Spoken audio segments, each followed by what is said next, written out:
morning. I didn't really think about the sound. I hope you guys can hear me. Trying to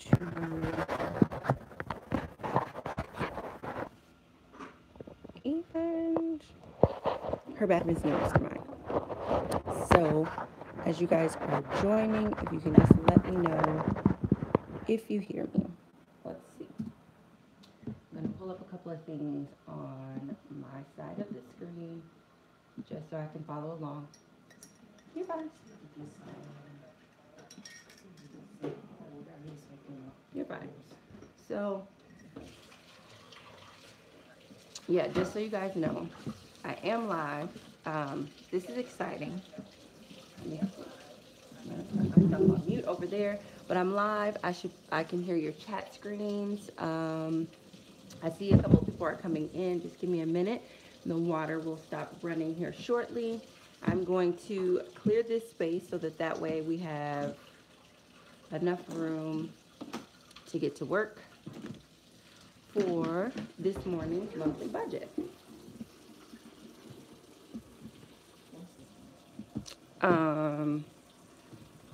I appreciate you guys making the suggestion of doing it live. Not making the suggestion of doing it live, but making the suggestion of doing a bird's eye view. I really hope that this is something that's helpful. It's different for me. But, I'm excited. Whatever's going to make this the easiest for everyone who is joining the community. As I mentioned, I do this because I really need accountability. And you guys are amazing at that. So, for anyone who doesn't know, my name is Stacey Flowers, and I am a student of Dave Ramsey's Financial Peace University.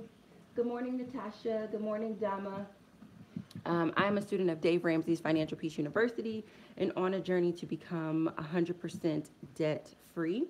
My starting debt is $208,453.27. I currently work part-time and my income is anywhere between $800 to $1,000 a month, and I am currently on baby step number 1. In this video, I am going to do my budget live for the month of February using Dave Ramsey's Financial Peace University budgeting forms. So if you're interested in that, please keep watching. If you are not, feel free to click away. So as we're getting started, just want to put the disclaimer out there. I come here as a student, not as a teacher. We are learning together. That's what this is about. It's about learning together. It's not necessarily one person teaching someone something else. So please interact in the comments. I have my laptop up this time, so now I can actually interact with you all. I tried a couple different things, but I'm definitely coming here as a student.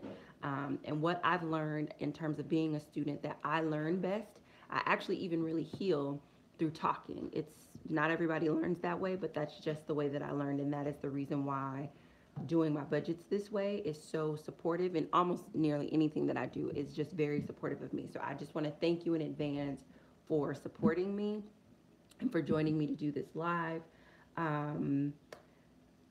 What you'll need for the budget, or what you'll need to sort of interact and join and be involved, is the Quickstart form. So we have not the Quickstart forms, but the Dave Ramsey form. So we have the Quickstart budget, the monthly cash flow, the allocated spending, and the irregular income. And if you're on my emailing list, everyone who is on the list, I sent you an email last night, and I sent you an email early this morning with the form. So just remember to download those, because these are the ones that we're going to be going through. Also, just in terms of building time expectations, this is probably going to take anywhere from 90 to 120 minutes. And I'm putting that out there because I don't want to rush through this. This is my real life budget that I'm going to use for the month. And I think the last time I did it live, I felt the need to sort of quickly get through it because I want to support you all and I don't want to take up too much of your time. But then I had to remember, I'm not really doing this to not take up your time. I'm doing this to document a journey for me so that I can continually get better. Good morning, Sabai 1979. I'm gonna definitely try to engage with you all in the comments. I think the bird's eye view helps a little bit as well, because I won't be so focused on looking at the camera, because you guys will have great things to look at just down here. Um, let's see. Yeah, I think that's everything. So let's get started. If you can hear me okay, can you just put a one in the comments section? I kind of rigged a tripod stand to hold up so I can give you guys the bird's eye view. And I just want to make sure you guys can hear me just fine. All right. Borq Devil. Yes, you said you can hear me. Okay, that's great. Great, great, great. Natasha, okay, awesome. Okay, so you guys can hear me. So, perfect, perfect, perfect. So let us get started. Typically when I'm doing this, I do always light a candle. I know this is here. It seems like it's just here for ambiance, but I actually do that because it's quite soothing, and this can become very, very, very, very taxing in general when you're trying to do this. So before we get started, I do want to acknowledge a few people in the community who have helped shape just sort of what you'll be, some of the changes that you'll be seeing this month. So there is someone in the comments by the name of Michelle. She has been consistently encouraging, consistently sharing her own personal journey, and just commenting on what I'm doing that supports her and what helps her, but at the same time just being very encouraging to me. So I just want to say thank you very much, Michelle, for that. Gen 4, I want to say thank you for Gen 4, because in addition to Gen 4 watching the video, she was super inspired, and so she popped onto my podcast on iTunes, the Stacey Flowers podcast, and she listened there. And so she's commenting there, she's commenting here, she's leaving reviews everywhere, and I just really appreciate that, because it lets me know that that what I'm doing, although especially for these budgets, I'm doing it to help myself. It lets me know that it's really serving you all when you give comments and feedback. I also want to thank Survivor Fan 32.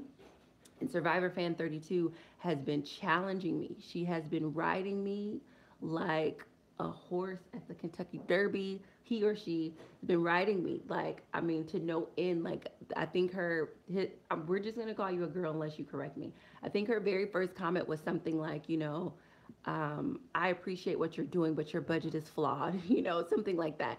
And it's interesting because when she first commented, like, even though her comment was not a positive, like, rah, rah, you go girl comment, I could sense that there wasn't any like malice or like evil, or just, I'm just trying to hurt your feelings. I could sense that there was like genuine concern of like, I'm watching this, but you are doing this wrong. And so we've been going back and forth in a dialogue, and some of the changes in terms of what I'll be sharing that I'm doing differently, what I completely understand now, is because Survivor 32 has been like, I'm telling you, like every time I post a video, she is like, listen, you're in a deficit, you're in the red, you need to figure this out. And I'm like, what does deficit mean? What does that mean? What are you talking about? So I think I got to figure it out. So hopefully we'll be able to take care of that in this one. And then I want to thank the Fund and Budget Act as well, just for general loyalty. I know it seems early in the game to be giving loyal shout outs, but she is just awesome. Like you're usually like the first or second person to like comment and just be very encouraging, very supportive, always offering tools, and just wanted to say thank you. And so those are just a couple of the people that stood out to me in the comments. I do read all of the comments, and so if I didn't mention you in this budget, maybe next budget, but these 4 people really stood out just because I feel like they, they've just gone above and beyond and was just like, hey girl, I want you to win. So thank you so much for that. So now let us dive into our budget. All right, so I think it's best to start out with the current money that I have in my various accounts. And the reason why I want to do that is because Survivor 32 helped me to understand that every month I'm actually in the hole. I'm actually going over budget. And I didn't really understand this before, that I was going over budget. And a lot of that was just because I was borrowing money from myself. And when I say borrowing money from myself, I literally just mean like going into my savings account and grabbing money from there. Good morning, Felicia. And grabbing money from there. And so I want to just start out with giving you just an overview of the actual dollars and cents that I have in my accounts as of 8 a.m. this morning. So in my Chase savings account, which also serves as my emergency fund, I have $306 in that account. In my Pinnacle checking account, which serves as like my primary account where I pay all my bills and everything out of, in this account, I have $355.13. On my bank card. Now, my bank card was something that I got last month because my paychecks from my part-time job were not being direct deposited, and it went to payrolls back to back. And so they gave me a separate card because they were just like, well, we can't, we don't want to hold your money. So they gave me a separate card. There are no fees or anything like that, but it's just a separate card that I have. And on that card right now, I have $27.07. And then in my PayPal account, like sometimes people will donate or sometimes people will do coaching or something like that. And they will do that. They will pay me through coaching. I use that term loosely. Sometimes people will do like a clarity call with me or something like that. And they pay me that through PayPal. And so, right, and or just sometimes just it's an easy way to transfer money, but in general, that's the way sort of that I get money through business right now. And so my balance in that account right now is like 38 cents. So those are my total, that's the total money that I have on hand. What's currently in my checking account is a part of the paycheck that I just received on Friday. So we'll talk about that when we pull our budget together. But I just wanted to make sure that I was clear on those numbers. None cost that I'm new to the Dave Ramsey thing. I'm old to the Dave Ramsey thing, but I'm new to learning how to do it properly. So you are in the right place. So that is all the money that I have in my accounts right now. So in terms of creating this month's budget, my goal is to get out of the red and be even. And so I know in a couple of months before, I was really focused on my emergency fund. I was really focused on trying to get to the point of paying some of my debt. I was really focused on a lot of different things, but I realize now what I just primarily need to focus on is just getting out of the red to the point where I don't have to dip into my own account in order to cover the expenses that come up in the month. So that is the other reason why I shared what's in my savings, because I am going to use that to make sure this month is completely like taken care of and whatnot. So income that I anticipate earning. You guys always know I budgeted on the minimum that I can make, that I would make in a month, and so my budget this month is going to be based off $800 of income. We will do an irregular budget form, and I'll talk a little bit about what that looks like. So let us get started with the quick start budget. None cost that I support you getting out of debt, but when you get out, treat yourself. I will. And believe it or not, like while I'm getting out of debt, I will still be taking very good care of myself. I think that one of the things that the Dave Ramsey program, like a lot of people think that like doing the Dave Ramsey program and being gazelle intense means that you don't take care of yourself and you don't practice good self-care, and you just kind of put all that to the side and just get so intense about like paying off all the debt that you just don't take care of yourself. And that's definitely not going to happen. I mentioned I got incredibly sick at the top of 2017. And so like my self-care, my health, my overall well-being, especially mentally and emotionally, is incredibly important to me. And so I will definitely be taking care of myself. I'm $200,000. So none calls that I'm $200,000 in debt as well. In student loan debt. Yeah, a lot of people are in an incredible amount of student loan debt. My total debt is not all student loans. It's some business stuff. It's some tax stuff. It's a bunch of bad choices that added up. But now we're going to do something about it. And we're going to start with the baby steps. So let's start our quick start budget. So I base my income off of the minimum that I'll make. So my tithe for February will be $80. So I will put that, I will put that in here. And so for those of you who watched my budget report card, you know that I had mentioned that I had not paid my tithes for last month because their system was down. That has been taken care of. So the money that is in my account right now is what's left over after everything has come out. That needed to come out for the month of January. So my emergency fund, I'm just going to put a line through that because I don't anticipate putting anything into my emergency fund. My rent is $525. And again, I just want to bring it to everyone's attention that my $525 rent is based on me currently acting as if I'm in a sublease. Really, what my housing situation is when when I first came to Chicago, I anticipated being here for a 6-week project. I got sick and I stayed. And so when I came here for the 6 weeks, I rented out an Airbnb.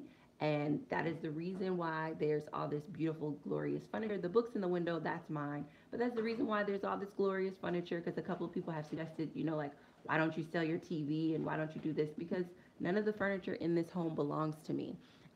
All of the furniture that I had in the home that I moved out of, which was a 4-bedroom, 2-bath, 3-story duplex, I left. And when I came here for 6 weeks, and I wound up having to stay because I became very ill. And my host, or what would be considered my manager, was gracious enough to come up with a semi-leasing agreement. And inside of that leasing agreement, I pay $525, but that also covers my electricity, my gas, my water, my trash, my internet. I don't have cable, although we do get some great channels. I just don't really watch cable. So all of my utilities are also covered in that $525. And I know there's been a lot of chatter in the community about my rent being over 50% of my income. It is over 50% of my income, but it also includes these utilities. I don't know what percentage of that is included, but if you guys are looking at the numbers in detail, definitely consider those numbers.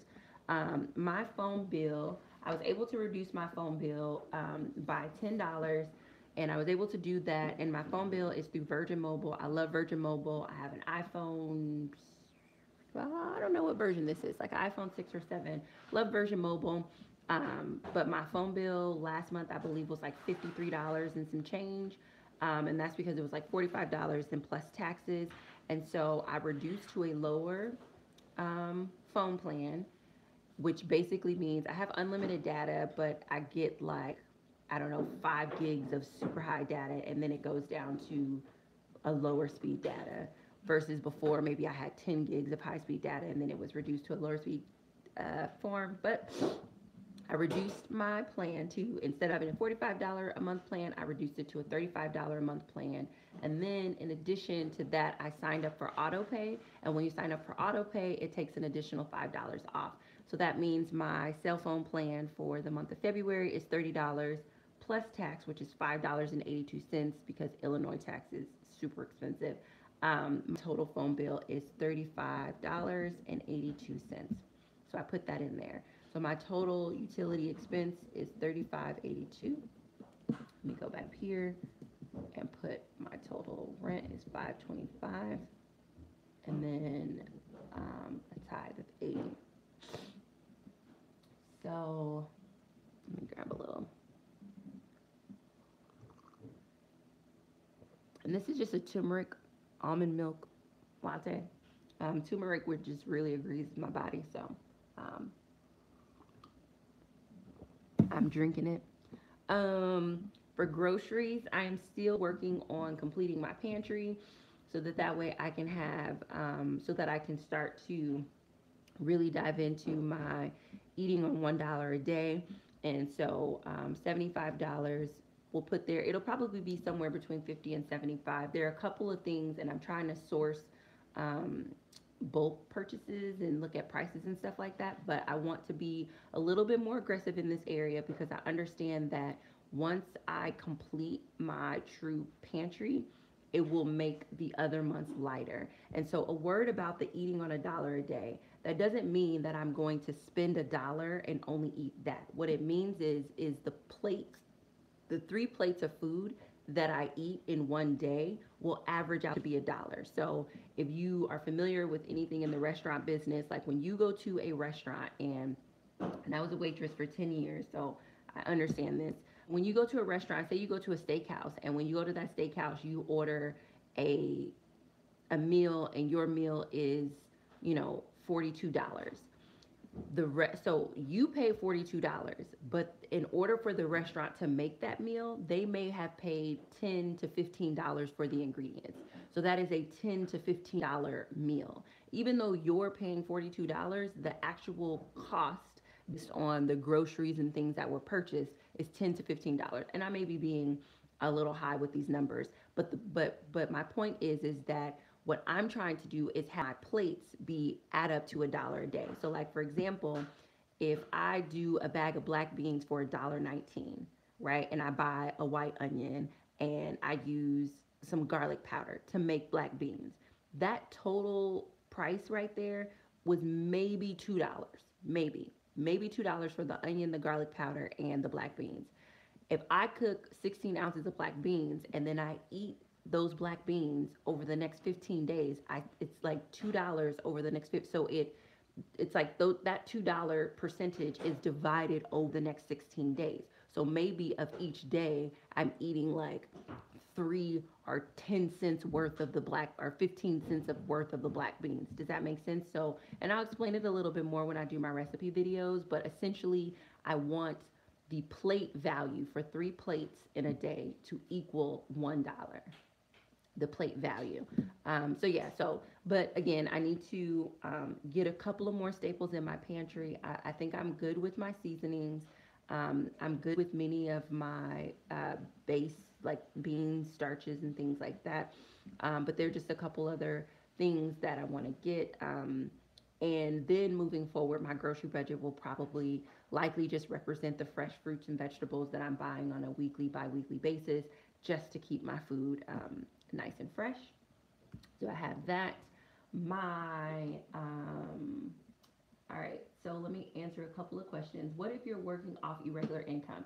So Felicia asked, what if you're working off irregular income? We're going to get to that. Again, if you're working off irregular income, what I would encourage you to do is look at your last 3 months and take the average amount that you've earned. So let's say one month you earned $500, another month you earned $1,000, and the most recent month you earned like $300. I would add all that up, divide it by 3, and I would say this is your average month that you're going to earn. Or if you want to be even more conservative than that, you can take the least amount of money that you've earned in a month's time and say, okay, I can confidently say this least amount is going to come in, and you can base your Quickstart budget off of the bare minimum that you can expect to earn, or the average that you can expect to earn. And if you look at my income, I know that I can earn anywhere from $800 to $1,000 at my part-time job, but I always do my primary budget based on the $800 because I want to be conservative in my numbers, so that way I'm not stressed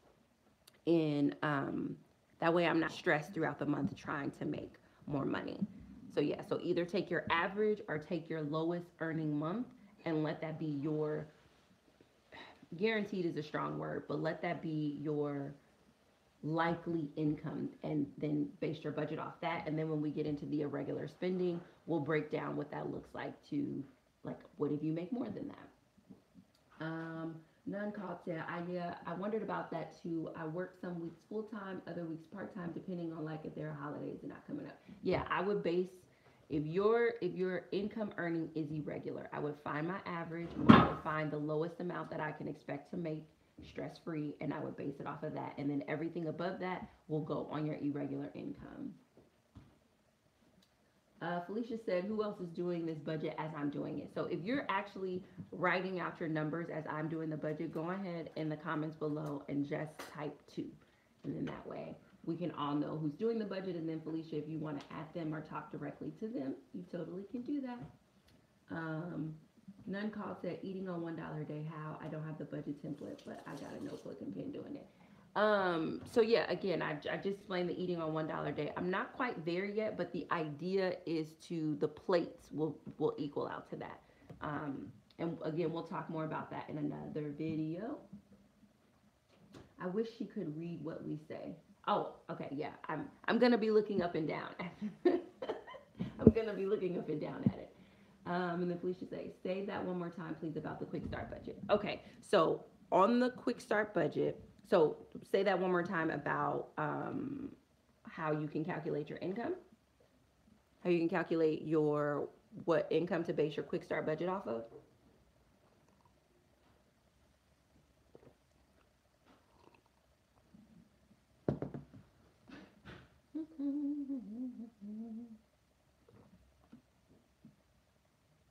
Okay, so how to calculate what your income is going to be, your base income. What I would either do is take the average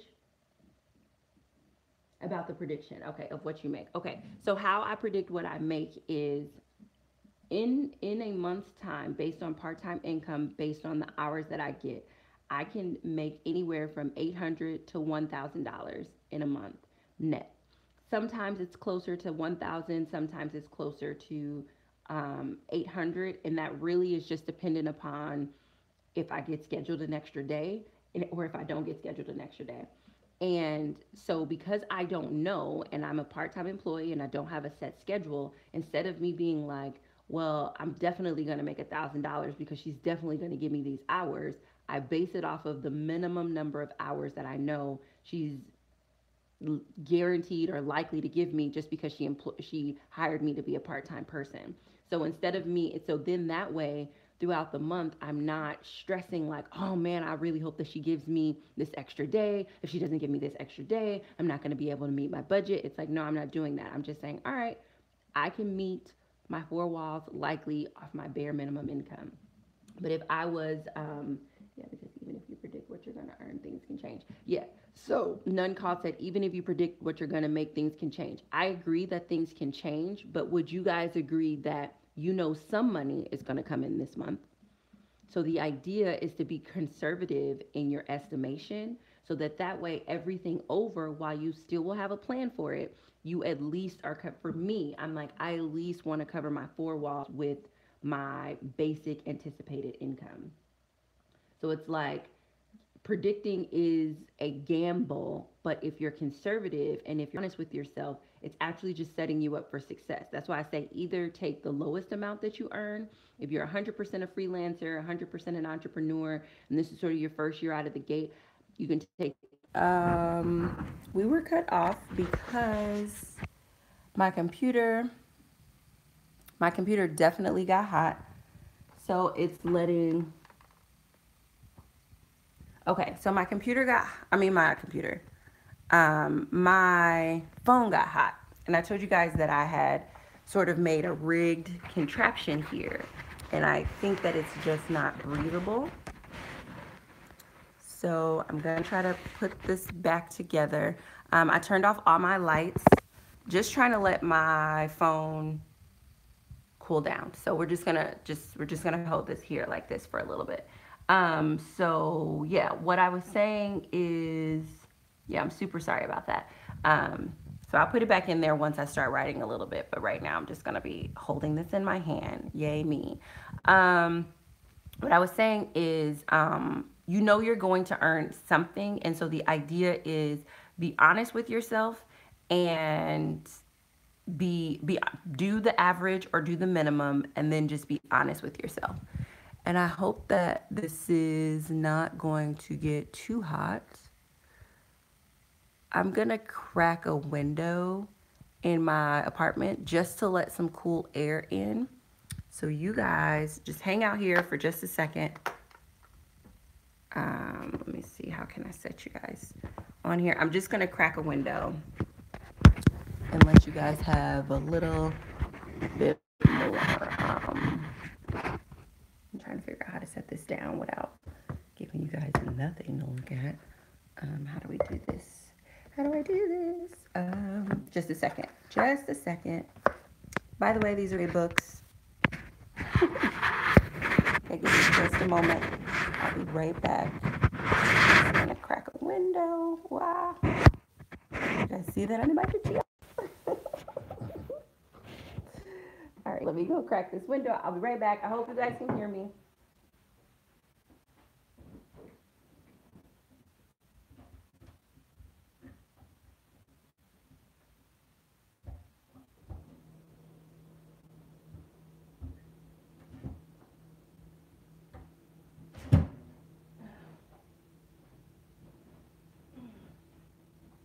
back.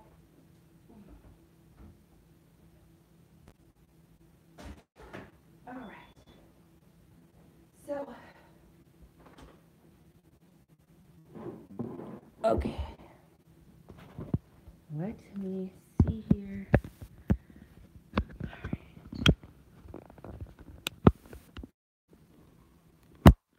I heard that there's like a way to do a dollar store sort of rigged situation. Okay. So yeah, so you know you're gonna earn something, and so the idea is to definitely take that average or take a conservative number because you know some money is going to come in and work with that. I'm if trying to think if yeah. Okay, and you have almost nothing saved and they're taking layoffs. Okay, so the other two parts, you have nothing saved and they're taking layoffs. That's where you're going to need to ask for support from people who can support you, and you're going to need to tell them the truth. It's money is all really about being honest, right? Like, so if you know that a layoff is coming and you know that you have nothing saved, you probably have to humble yourself and ask for some support. And I encourage you when you're asking for support to be specific and put time limits on it so that way you don't run into taking advantage or using people. And then if you know layoffs are coming, I would be also looking for other employment as well. So that issue is two part, but I would just say be proactive in how you anticipate getting support for the space that you're in is what I would say. So yeah, guys, sorry about the my phone getting hot. I literally have you guys inside of a sock connected to like connected to something. So that definitely cooled things off a little bit. I mean, made everything hot. But it's definitely getting cooler in here, so I think that that should support us throughout. But I will pay attention to that. All right, so moving forward. So where are we at? So we're at clothing. Again, this is something that I mentioned in my budget report card from a couple of days ago. You know, I did wind up needing to get clothes. And the reason why I didn't need clothes before, like I thought I would need clothes, is because I was working so much. And so I was literally in a uniform wearing the shirt that they gave me and pairs of jeans. But in my real life, I actually need clothes. And so I want to add a clothing budget to my budget this month so that I can be intentional about that. And I'm going to do another $50. And the thing that's very interesting is when Dave Ramsey talks about your four walls, he always says get yourself a little bit of food, some clothing, make sure your shelter's intact, and transportation. And I never really understood why he thought clothing was a part of your four walls. And a lot of that was because I was filtering his recommendation through my own bias of not being like a fashionista and not really being into clothes. And I was filtering it and I was just like, you know, clothes are not that important. Like, what is he talking about? But that was my own personal belief about fashion. And I was confusing clothing with fashion. Now, they can be one and the same, but what Dave Ramsey is talking about is making sure that you have basic clothing for you to, if you need to go on a job interview, you can. If you know, basic clothing for your life, like covering your body is actually a necessity. But I think we confuse covering our body with wearing the latest trends and whatnot. And so for me, what did it take? 4 months for me to understand that, like, no, clothing is a necessity. The seasons change. You need to be dressed appropriately so because what happens is when you're not dressed appropriately, it wears on you mentally, emotionally, and physically. And when that wears on you, that affects your ability to work and blah, blah, blah, and so on and so forth. So I get it now, Dave. Clothing is a necessity. So I will include it in my four walls until I have proper clothing for the seasons that I'm in. And one of the reasons why I don't have very many clothes is when I got sick at the top of the year, I gained somewhere between like 25 to 30 pounds. And so I couldn't fit a lot of my clothes. But also, when I moved to Chicago, it was very suddenly. I was not anticipating moving here. So I came with the clothes on my back and the clothes that I needed to work for that period of time. And so most of my clothes I left back in my old apartment, which existed when I left. But Like I literally transitioned out of my old duplex, my old home. I literally transitioned out of my old home um, while I was in Chicago, while I was sick. So my family packed up my stuff, and other people moved my stuff. And when other people move your things, and when your family does your stuff, you know, things don't always work out. And there were so many things between moving from my house to moving into storage. Things were stolen, things were lost. I have nieces that are they're not near to my age, but we're similar in body type, and so you know they borrowed slash asked could they have Auntie Stacey, can I have this? You know, so some clothes just got lost, and so when I say that I don't have clothes again, I'm not I'm somebody who uses colorful language, but I don't exaggerate my words when I'm speaking about negative experiences because I really want you guys to have proper context. So I say that to say, knowing that this is a part of my four walls and honoring that so that that way I can be in the best position to live is just smart. And I'm grateful that I'm learning how to be smart. And again, Survivor, what is it? Survivor 332. They helped me to understand the deficit that I was running because I'm not truly considering my four walls properly, and I just want to make sure that I'm doing that. So, and for me, I thought it was just a financial restart, but no, it's like a everything restart. So, and then my son is good with clothing for right now. My car payment, I don't have a car note, as many of you know, but under here I put my transportation cost, which is $100 for my bus pass, and then life, health, disability, child sitter, entertainment, other. Um, I'm going to I'm going to at this time leave this category blank because something that Survivor 32 pointed out to me is that I am double charging myself. When I put stuff here and then I transfer it over to the next form, I end up double charging myself, and I want to stop doing that. So I'm going to add up all of the expenses here that I consider to be my four walls. And this time I have a calculator. So we have $80 plus 525 plus 35.82 plus 75 plus 50 plus 100. All right, so when I add that up, just can you guys, let me make sure you guys can see that.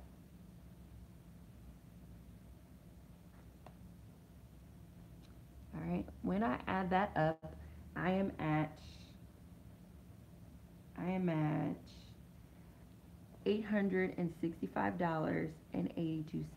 Now, what that means, I believe, according to just some of the pushback that I've been getting, is that I'm already over budget here. I'm already in the red. Now, what I did last month is I just carried the overage, the 6582, and carried that over to my irregular spending. I'm not going to do that this month because I want my minimum income that I earn to cover my four walls. And these are my four walls. So rather than carrying this over into irregular spending like I normally do, which keeps me in the red, I'm going to adjust my four walls budget, and then I'll show you on the next couple of forms what I plan to list as irregular spending. So I'm over budget $65.82. And so I'm going to take, let's see, this is set, so my phone bill is set, my rent is set, my tithes are set, so and my car is set. So the only place that I can take $75 is from my grocery and my clothing. So let's see here, or $65, excuse me. So let's see if I do 35 plus 35 plus 80 plus 525 plus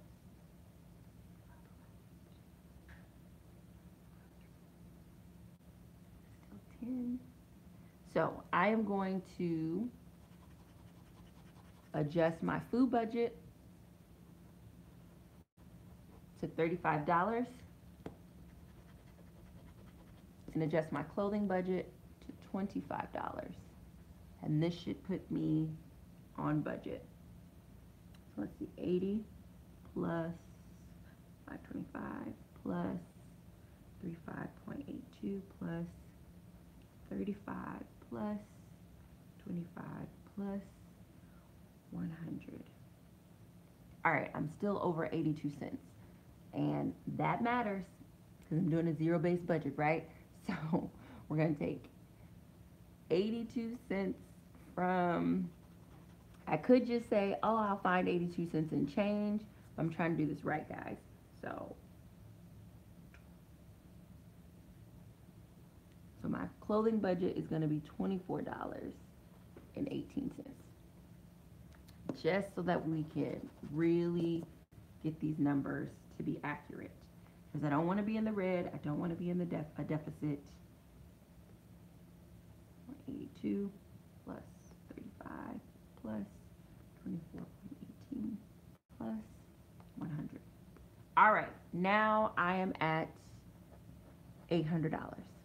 So my four walls, my basic necessities, with me tithing, with me paying my rent, with me paying my utilities, with me paying my phone bill, with me paying for transportation, with me getting a little bit of clothing, and with me getting food for the month of February, based on my minimum income, is covered.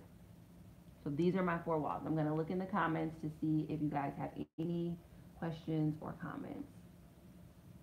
All right, so back up. I'm just curious, where do you print your budget sheets off at? Do you also account for that in your budget? I actually just asked my job if I could print from there. I just asked my boss if I could print from her. So, and I know that can become an expense. Yeah, I try to keep it for free by just asking someone. I plan on, when I get enough money, investing in a laser printer, but that's where I print them from. I just ask friends or family or coworkers who I know have a printer if I can print. So Felicia says I'm at $884. Okay, so Felicia's at $884. So is that your income or is that your expenses, Felicia?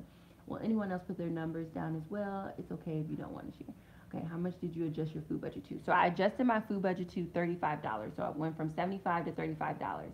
And for me, I'm able to do that because I do have some pantry staples. I do have some food in here, but also I anticipate adding a little bit of a food budget to my regular spending, and we'll talk about that in a little bit. But I do have enough food to eat. I just really want to fill up my pantry so I can be working from a fully stocked pantry. Sabai said, I'm at 1,410. That is in euros, would be around $15. Prices are real high here. Okay, I understand.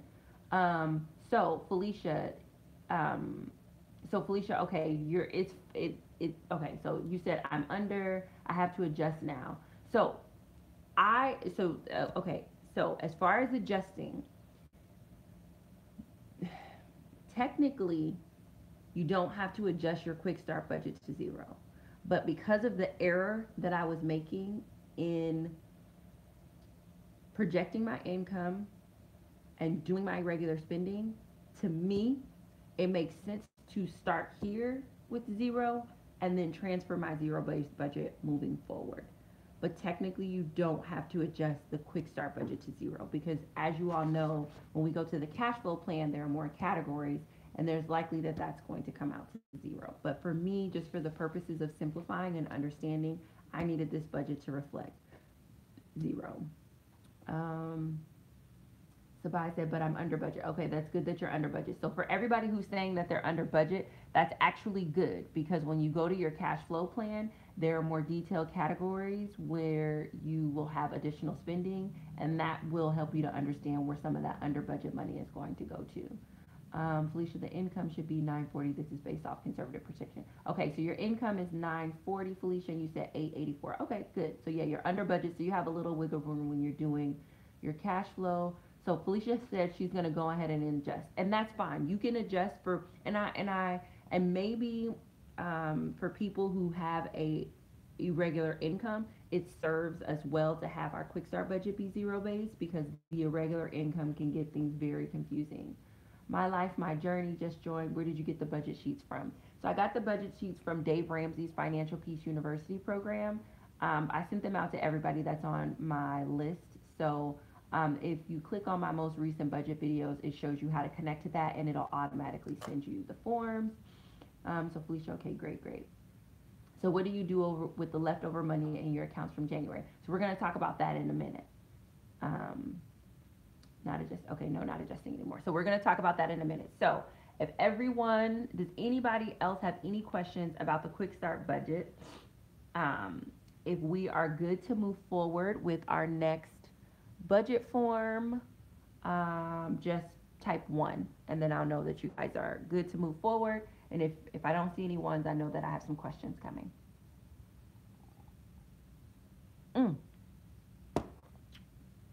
It's so good. So good.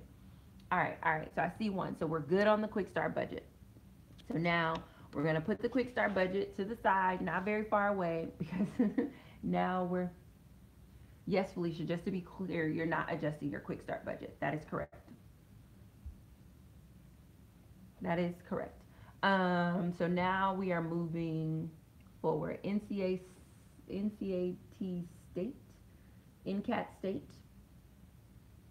I think that's your name. All right, thanks for joining. I didn't see you in there earlier. Okay, so now we're moving to our cash flow plan. And the cash flow plan is, so the Quick Start budget is where you outline your 4 walls and your basic necessities, and you kind of see where all that's going. Your cash flow plan is where you actually tell your money where to go. And so a lot of people wonder, well, why does the cash flow plan have more boxes than the Quick Start budget? Because the Quick Start budget is just that. If you don't have time to do anything else every single month, before the month begins, Dave Ramsey says that all the time too. So just as an FYI, heads up, I'm going to be doing my budgets before the month begins, because I understand that that's important now. And Felicia, that actually really speaks to the leftover money that you have. When you actually do your budget before the month begins, I think you take care of that in a better way. But we'll talk about that closer to the end. So the Quick Start gives you your basic 4 walls and a high level overview of what you plan to do with your money. The cash flow is when you're actually telling your money where to go. And so you see you have a line that says budget. You also have a line that says spent. And you also have these percentages. And the percentages are dope because they help you to really see where you should be in terms of ranges of how much percentage of your income you should be spending in that category. And so like if you, like some people when they're doing money, they're just like, I just don't understand why it's such a struggle. I don't understand how I'm so far behind. I don't understand. And a lot of that just has to do with the fact that, you're over in your percentages. And in the comment in our community, a lot of people have been commenting how over I am in my percentages. And so, for example, my housing is 525, and if you look at this box here, it says that your housing should be 25 to 35% of your income in order for you to be within a range of not like bursting at the seams in terms of your money and how you're spending it. This is how wealthy people spend their money. They never buy a house that's more than 25 to 35%. But if, as I mentioned before, my housing cost includes all of my utilities because I don't pay those. So if you take the 35% and you take the 10% from this category, these two categories together is 45%. And so when you look at it from the 45% perspective, I'm still well over the percentage I should be spending, but not as over as many people thought I was. So I just wanted to like clarify some of the boxes. And so what we're going to fill out today is what we're budgeting for these particular areas and the detail. And then throughout the month, what you all will do is actually put in what you spent. And what I am going to do is a mid-month report, budget report card, because again, in the last budget video, I realized that I was like hiding some things for myself. And I don't want to do that. And I think just checking in at the mid-month on what I actually spent will support me in doing that. And then you'll also still get the final report card. But for today, we're going to fill out this amount.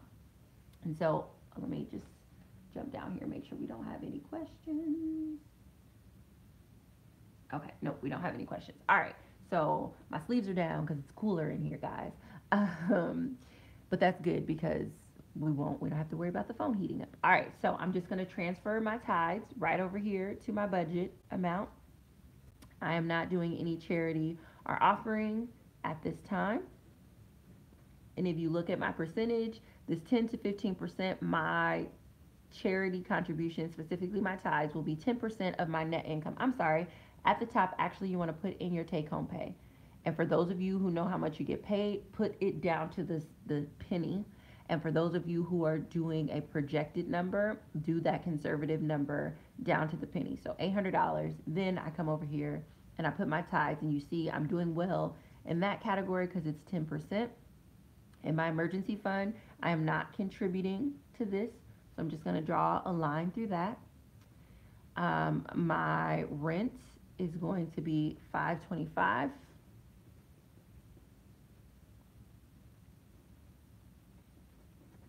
And again, based on my percentages, with these two calculated, I'm still over, which means that I do need to increase my income, which is something that I'm considering. And we'll talk about that in another video in terms of how I plan to do that. So we'll cross out electricity and we'll come down to my mobile phone and we'll put the 3582. That total is 3582.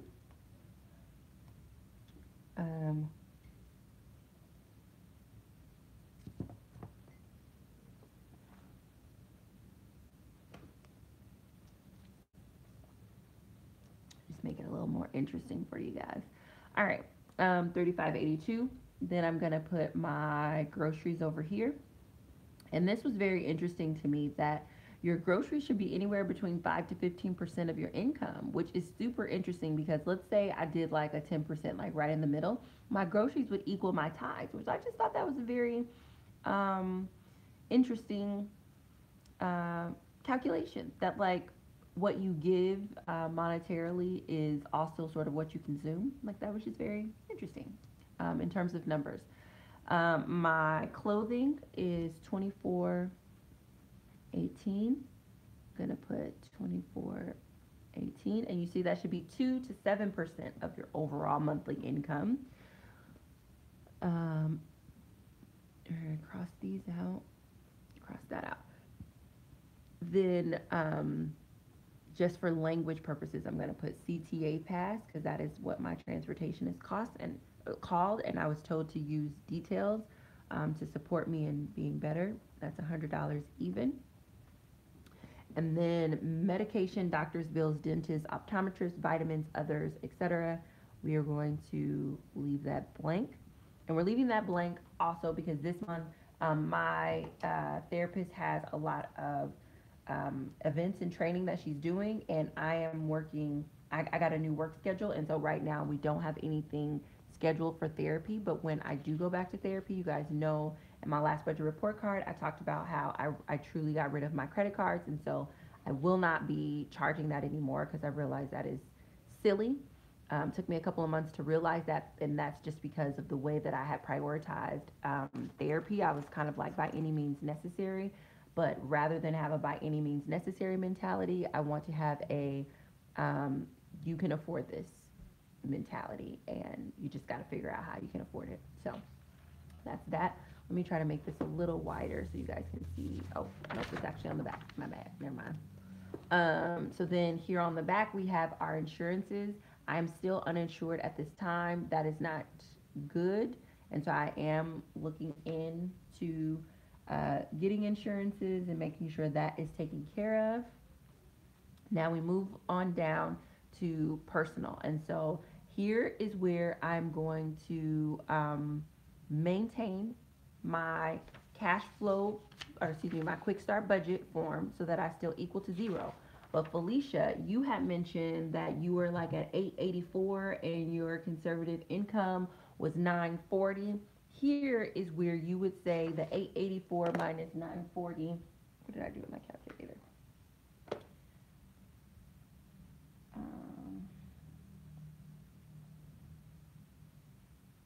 940 minus 884. So here's where you would take that additional $56 and you would allocate it into a more detailed list of things here. And likely for many people who are seeing that, they're probably thinking like, oh my gosh, like that's insane. Like I only have $56 left over. Like that's not enough money to do anything. And if you're just getting started with budgeting and if you're trying to climb out of a huge amount of debt and if you have bill collectors calling you and you have, if you have circumstances where you are, maybe not living on your own, you have a roommate or you're living with someone else, that's how it should feel. You should feel like, okay, yes, I can cover my four walls, but you know what? I can't actually do all this extra stuff over here. And I think one of the reasons why Dave Ramsey puts the personal, the recreational, and the debts on the backside and at the end is because he really wants you to take care of the necessities before you're spending money in these other areas. So, Felicia, according to your conservative estimate of money, what you have left over for these three categories is $56. Now, that doesn't mean that you're not going to earn more, and doesn't mean that it won't go over into your regular spending, but it does mean that if you want to equal zero based on your income and your expenses, you only have $56 to spend in these categories. And so it's your job to divvy that $56 up. So that's how that works for me, because again, I made my quick start budget equal zero and I didn't allow anything to be extra. I already know that there are no additional categories in personal out of my conservative income that I am spending money on this month. So I'm just going to put a zero there. And I'm going to come back and look at you guys' questions and stuff once I get to the end of this form. The entertainment and vacation, we're going to put a zero there as well because I don't have anything there. And instead of jumping the gun and trying to um, like pay bills and stuff like that, I don't I want to start climbing this mountain, but I want to get out of the red first. So we're just gonna put a zero right here as well. So now I'm gonna go back and it says take home pay. My take home pay is $800 and add up the total for each category. So I'm gonna go back and I'm gonna add these up and this should equal $800.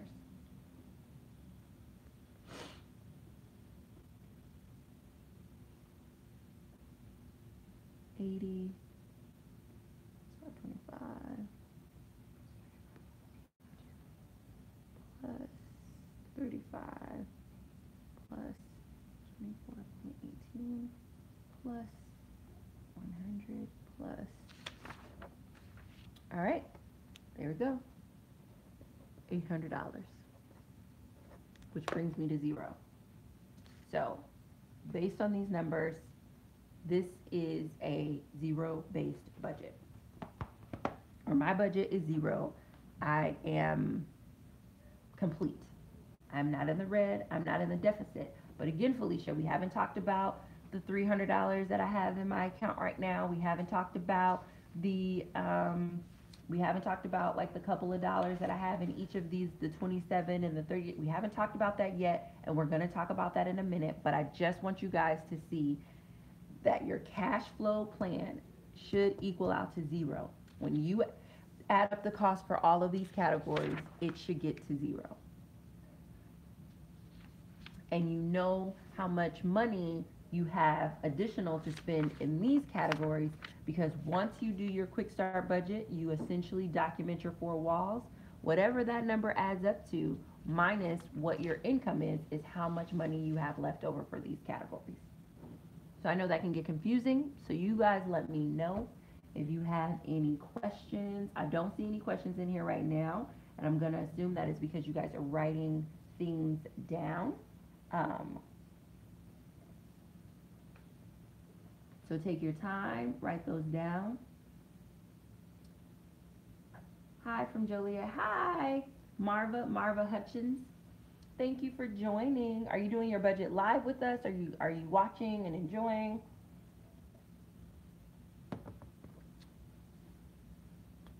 Where are you at? So in the comments, if you are watching, okay, thank you so much for supporting me. I really appreciate it. You guys have no idea how wonderful this is. I mentioned at the top of the video that I learned through talking, and this is so incredibly helpful to me. And I truly, my prayer is that it serves you as well. And based on what you guys have been saying in the community, it really has been helping you too. So I'm super excited about that. Um, so, does anybody have any questions about the monthly cash flow? Does anybody have any questions about the monthly cash flow? Because if not, we are going to move on over to our allocated spending. So, okay, still adding up numbers. Okay, thank you. I know there's a little bit of a delay, and so I feel bad with the dead air, but I'm just gonna let there be some dead air and let you guys do your thing, because sometimes we just need to think through what we're doing. And while you guys are doing that, I'm gonna go put on some warmer socks.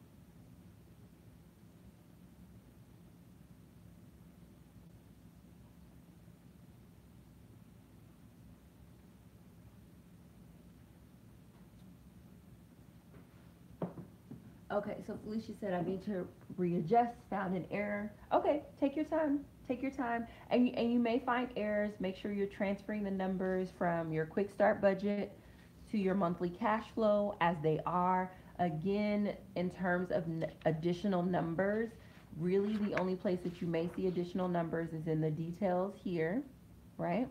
Have a couple of details there, but primarily you're going to see those additional numbers changed on the back here when you go through your personal, your recreational, and your debts.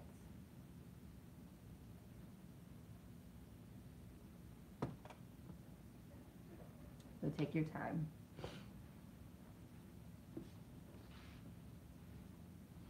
This is super awesome, by the way, guys. I mean, I'm like, I love you guys.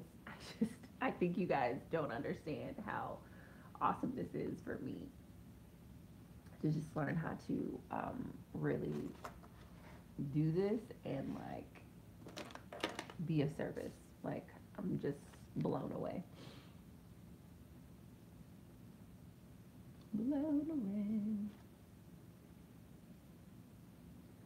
Okay, so let's see. What do we do if leftover? Oh, no, that's an old one. Okay, I need to readjust. Found an error. Maybe the math is incorrect. So Sabai, I'm 28 cents over, but I estimated my income a bit lower, so I'm good. Nope, Sabai, I know you probably are good, but we want to do a real zero-based budget. So what I encourage you to do, because what is the saying? The devil is in the details. Maybe a better way to phrase that is a lot of mistakes are made in the details. So I would love for you to just go to one of your categories and take off 28 cents, just so you can actually have a proper zero-based budget. Because if you're wanting to use this system, I think one of the things that's important for us to do is to do it as right as possible. And I think the places where, at least for me, where I make the biggest errors is that, like, in my mind, I know I'm probably going to make like 800 and $5.07, right? So I'm like, oh, a little bit of number off is fine. But in my reality, just just thinking that is creating blinders and blind spots, and I'm overspending, and I'm constantly busting my budget, and I'm constantly having to go back in and readjust and do this and do that, and it's just like, we don't want that. So it's since it is just 28 cents, I highly encourage you to go back up and subtract 28 cents from a category, so that way your budget can actually equal zero.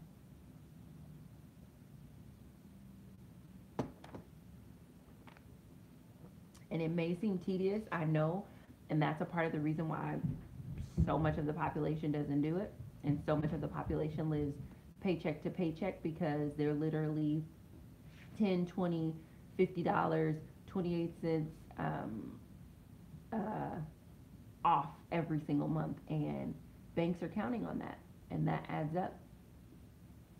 You know, how many people have paid a $35 fee because they're less than $5 um, overdrawn in their account, right?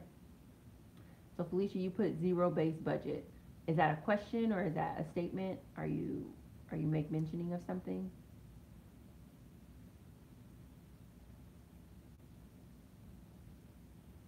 Oh, okay. All right. Yep. Yep. Yep. Yep. All right. So if you guys are finished and ready to go to the next form, please please give me a one so that way I know that we can move forward to the next form.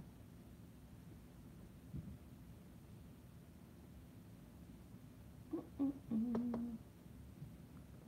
Yeah, I'm super excited that you got your budget to zero. Okay, I put 28 cents for my emergency fund. Boom. You see that? You see that?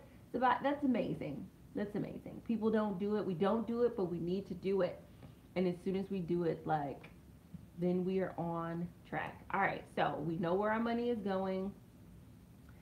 We know where our money is going, and we know that our four walls are covered. So that's my other question for everybody who's doing their budget live. Did you cover your four walls? Did you do a proper covering of your four walls? And again, the four walls are those essential things that you need to live. So food, clothing, shelter, and transportation.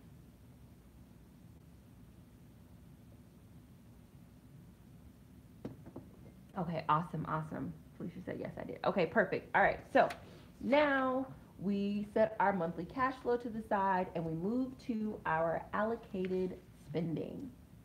So this is the one where we actually divide our, we take, so we know where our money is going, and the allocated spending is where we actually say, well, which pay period is our money, which pay period is going to pay which of these categories. So how are we going to divvy up the money that we have coming in? So, um, so let me see here. I told you guys that I got paid yesterday. That was my first pay period in February. And I want to log into my account really quick and get your pay period dates, or you can do like your pay day. So my pay period dates would just be the week. So I didn't have that already calculated. I think it, so this is February 2nd. So this last week it was probably, I don't want to give you guys a number and I don't have a calendar in front of me, but typically what I put here is the date that I received this. But you know what? Nope, I'm going to do it the right way. Therein lies the problem, Stacey. You want to rig things and do it your way. So let me just pull up a calendar and I'll put my proper pay period in there. And your proper pay period is literally like, for me, I get paid every 2 weeks. So what 2 weeks created this income? So when I go onto my calendar, it was the January 15th to January 15th to January 27th. Yep, January 27th. So you put that number in there. And my next pay period will be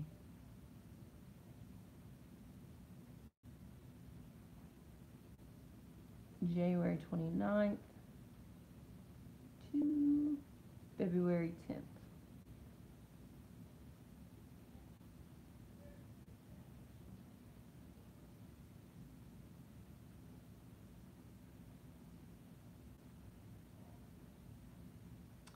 Is that correct? Yes, because my pay, okay. So this is correct. So this is probably why I don't do this, because this gets a little bit confusing in my mind. Because like if you are paid on a biweekly schedule, typically the week that you get paid, that week's worth of work gets applied to your next pay period. So even though these dates are up here, they look a little weird. This check this check came in on the 2nd. My next check will come in on the 16th. These will be for something else. But my following check from my job will actually be in the month of March. So, but I get why you do that, Dave Ramsey. Now that I've actually done it, I get why you do that, because first of all, you see what hours actually calculate the money that you have coming in, and it really does make you put your parameters on your month, because like February, like even though that pay period is to the 10th, and I get paid on the 16th, it really helps me to understand that, like, I don't know, the money that I have coming, the guaranteed money that I have coming in February, like it will stop on the 16th. Like my last time getting paid for my job will be the 16th. And so it kind of shuts down that magical thinking where you're like, oh, I'll get another paycheck. Or you just start to consider a paycheck that's in another month, the paycheck for this month. Because like I get paid again on the 2nd of March, but like it's not the month of February. Well done, Dave Ramsey. Well done. That's why you just use the boxes for what he tells you to use the boxes for. um, yeah, well done. I didn't notice how that kind of mentally gave me a parameter, but it totally does. All right. I opened up the windows because my phone got too hot, just so you know. But I'm gonna close them. I just wanted to tell you why the windows are open. I'm sorry, I thought you were still. No, I am. I just wanted to let you know so that way you didn't understand, that you didn't think you weren't worried about it being cold in here. All right, guys. So there. I put those in there. I put my actual pay dates in there. So if you are a freelancer or you're an entrepreneur, this gets a little bit more challenging, but it gets challenging to put your pay period versus your pay date, because I think as freelancers and entrepreneurs, we just want to say, well, this is the date the money came in, and that's all that matters. But as you can see, what really matters is what was the investment of time that you spent to get that money? What was the information? That's so crazy. What was the investment of time that you spent to get that money? And also, it helps you to understand really what's coming in that month versus what is coming in next month. So if you are a freelancer, and say you did a project and in 3 weeks you'll get paid.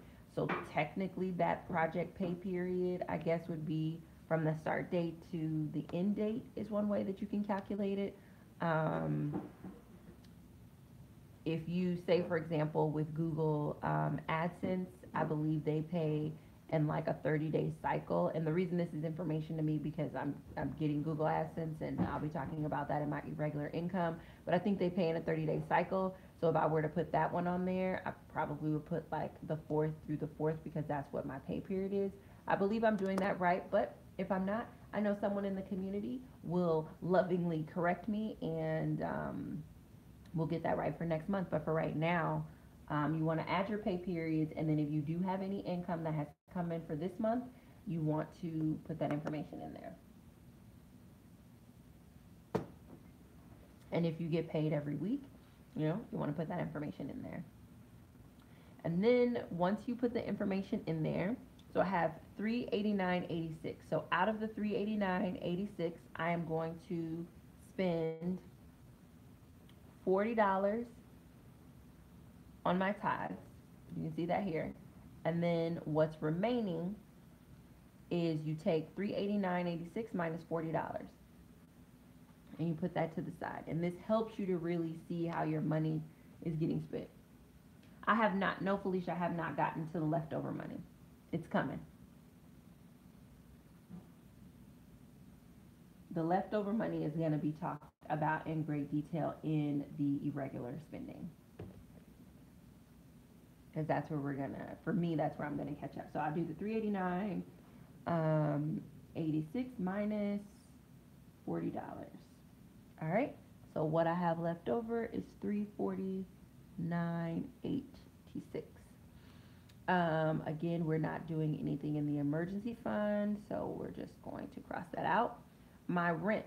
So you guys know that my rent is $525. From this paycheck, I only have $349.86 left over. So, boom, and my rent is due on the 5th. Today is the 3rd. So technically already my budget is busted, which is the reason why when Survivor 32 kept saying you're in the red, you're in the red, this is what she meant. Because now, out of this pay period, I don't have enough to pay my rent. So technically, I would have to borrow. And if I did not have anything that was left over from last month, and I did not have anything in my savings, I would actually have to borrow from someone else. And what I was doing psychologically was saying, well, just because I'm taking it from myself, it doesn't matter because I'm not technically borrowing. But no, technically, I am borrowing. And I need to acknowledge that I'm borrowing. So, from the money that I have left over from last month, here we go, Felicia, and from the income that I currently have, I am going to pay my rent. Now, from this 389, I'm actually going to take $300 from the 389 right here, and so, from the 349.86 that's left over, $300, and so I have $49.86 left over, and then I'm gonna go right on over here to my irregular income planning, because irregular income is any additional money that you're earning, and it's going to be that leftover money that I've been thinking that I've been saving, but really I've just been in the red and just not properly allocating. And from that, I'm going to put the item rent, and you guys know my rent is $525, and what I need left over from that is $225. And so from my leftover money that's technically in my savings account, I'm going to get $225 so that I can pay my rent. Does that make sense to everyone?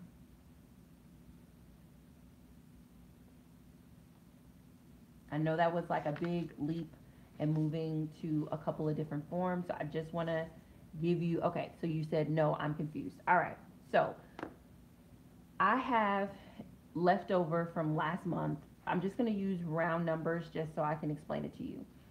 Okay, say that one more time. Yeah, so Tammy, so I have money left over from last month. Let's just say right now, although it's in my, and I think it's confusing because of the label on the account. So technically this money is left over in my savings account, but we're just going to pretend like this money is in my checking account, and this is just money that I have left over from last month that I did not spend, right? I have $300.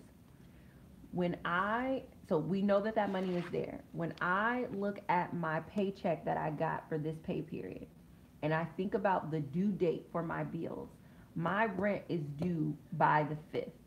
That means my next paycheck, where I don't get paid until the 16th, if I pay it on the 16th, I'm going to be late, and I have to pay an additional $50 for my late fee. I don't want to do that.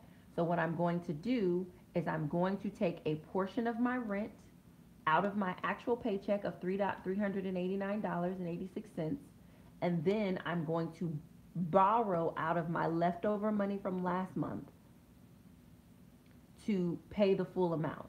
But I actually want to document that somewhere so that that way I'm properly spending my money. Because if I don't write that down, let's say I take the $225 out of my account and I don't write it down.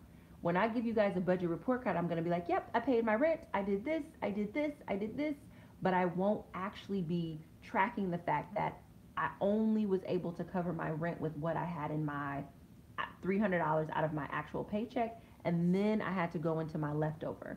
So the irregular income planning is where I'm documenting any of the overages and all of the extra stuff. So because for me, what the goal for the month of February is to really get out of the red. It's to really be at a true baseline. And the only way for me to do that is for me to get caught up in my bills and for me to stick to my budget. So does that help? Does that make sense? Is that still confusing? Because I'll try another way to explain it if it's still confusing.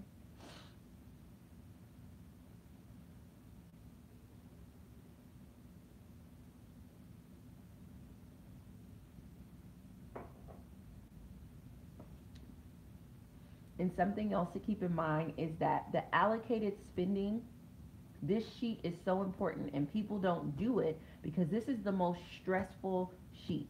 And it's stressful because you actually have to say, this is how much money I'm making this week.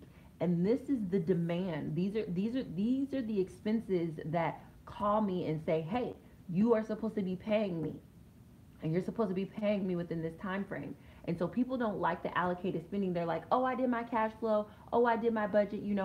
However I pay people is how I pay them. But that's how you run into late fees. That's how you run into like evictions. And that's how you run into constantly being behind because you're not saying, this is all the money that I have coming in. Where am I going to make up the rest of that? Right? So let me see. So Tammy said she got it. Okay, great. I'm so happy that you got it. Felicia said, okay, so I budgeted my gym membership in the zero-based budget, but I forgot that I also saved my 30 from my January budget that is supposed to go to my gym membership. So how does that work? I would take the gym membership out of your budget. I would not use, Felicia, I would not use any of your leftover money until you are finding yourself in a situation that you cannot afford what you've budgeted for. So like, for example, I did not leave that money in my savings account to cover my rent. It just so happens that I can't actually cover my rent this month because I didn't calculate properly. So if you budgeted $30 out of your February budget and you can cover it, no, don't take it out of the money that you have left over. Take it out of your actual budget. It just so happens that I need to dip into my irregular. There's more things that are going to be on the irregular, but for right now, this is just the one thing. I just wanted to show you guys how I was actually going to pay my rent on time. So does that make sense, Felicia?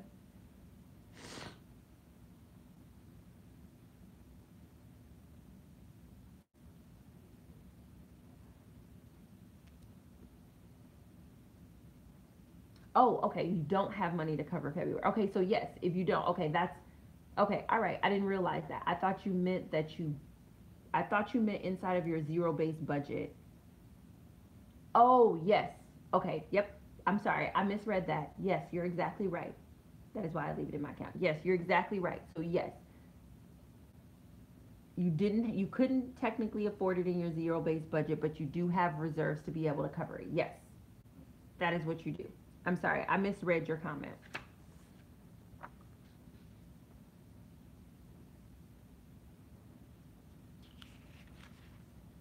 But yep, that is what you do. No, you said it right, but I mean, things get lost in translation when you're typing it out. So you said it right. That's accurate. All right, so I'm going to keep moving forward. So again, out of the paycheck where I earned $389.86, I paid my tithes, I paid a portion of my rent, and then the other thing that comes out at the beginning of the month is my phone bill, and my phone bill is $35.82. So let's subtract that from,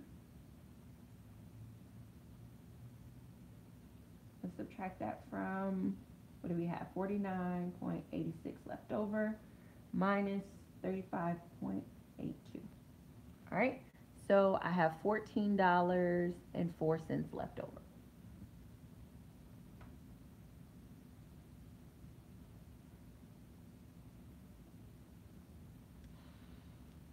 Okay, Felicia, you said I pre-planned be taken out in February from January's budget because the membership doesn't come out until the 6th of the month.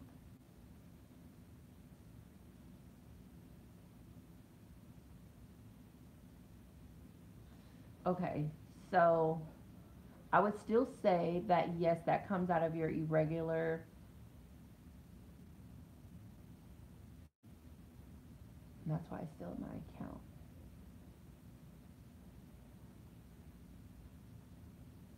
Yes. So yeah, but I still, what's in your account is irregular for February because it's not income. Yes, you are doing it correctly. I'm trying to figure out how to say that because it's the words that we're using is what's getting confusing. So like your expense that is due on the 6th. So yes, so you did that right. So technically, if you guys actually think about this, my rent should have come out of my January budget. Just like you're saying your bill that's due on the 6th, you pre-plan from your January budget, that's actually how you're supposed to do it. That's why Dave Ramsey says every single month do a budget before the month begins. So the reason why we feel a little bit behind is because of the actual way that money gets allocated, and I'm just behind. So next month we shouldn't be behind. So you technically did that right at 150 million%. And it's just, we're technically doing this behind, but next month we won't be behind, because next month our live budget date, and we are going to improve every month. Our live budget date is going to be Saturday the 24th. In 3 weeks, people, we'll be back on here. So that way our budget is actually done before the month begins, and it's a more accurate depiction of what will actually come out. Because technically I'm behind, and I really want to not be behind. So yeah, that is right, Felicia, that is right. All right, so phone bill $35.82. So I have $14.02 left over. Let me unstaple these. So I have $14.04 left over.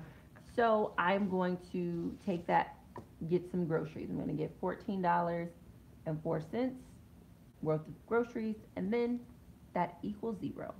So that means I don't have any money to spend here. I don't have any money to spend here. And I don't have any money to spend here. I know out of the $389.86 that I will be getting, that I've got yesterday, I'm going to pay my tithes, I'm going to pay my rent, a portion of my rent, I'm going to pay my phone bill, and I'm going to have $14.04 in groceries. That's what's going to come out of that pay period.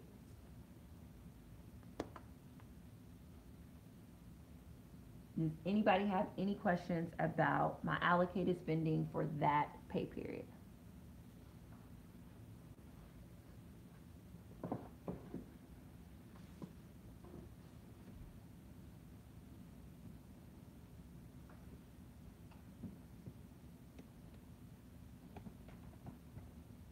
All right, so now I'm going to do my allocated spending for my next pay period. And again, this is projected income because I just so happen to have the exact dollar amount for this particular one. I don't have my exact dollar amount for my next pay period, but to conclude to my projected income, this is likely what it'll be, because I usually have one check that's under 3 and one check that's a little over 4. So I'm just going to do, to make sure my numbers balance out, 800 minus 9.86. So my next pay period will be, for the sake of whole numbers, $410.14, which that's probably really super accurate. It's so funny because not this paycheck, but the paycheck that was before this was literally $410.07. So I do wind up with one of like a little bit of a smaller one and a little bit of a bigger one, and that's where I get my $800. So we're gonna say that that paycheck is $410.14. Out of this pay period, I'm going to pay my remaining tithes, which is $40. That brings me to the $80 that I have in my cash flow. So let me subtract that and get my remaining 14 minus 80. That leaves me with $330.14. Again, I'm not putting anything in my emergency fund. At this time, I won't be paying my rent. I won't have any utilities to pay either. I messed up. I have to go back. Guys. So sorry. Give me just a moment to go back. And when I say go back, my transportation cost comes out on the 1st, right? And so my CTA pass comes out on the 1st, and I don't have any money left over in this paycheck to pay for my CTA pass. So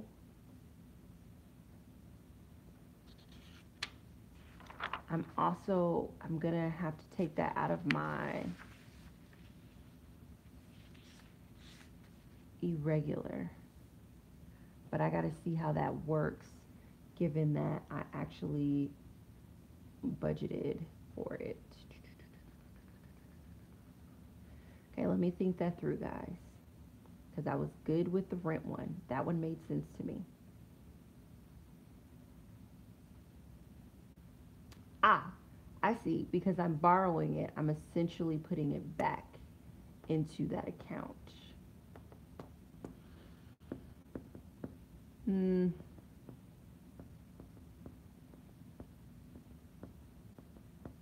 Let me see. But that means I will still be in the deficit, and that means I'll still be behind, and I want to not be behind.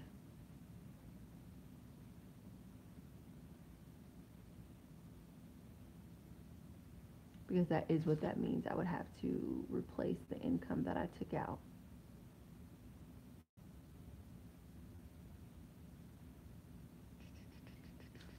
How do I do that? Let me think.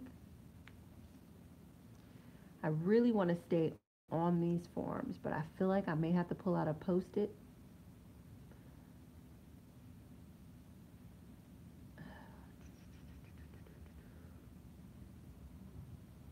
Because, so here's what I would have to do to actually make these forms accurate.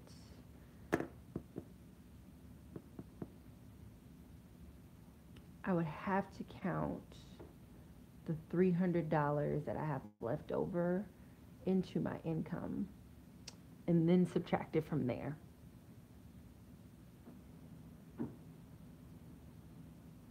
And let this be a proper irregular. Yep, that's what I'm gonna have to do.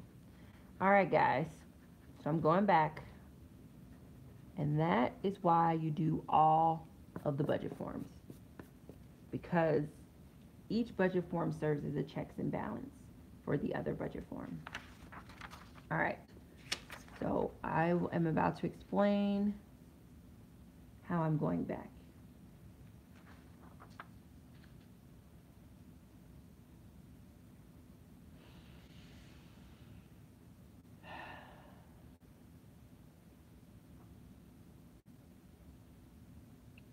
I just need to make sure that it makes sense to my mind, or makes sense to me.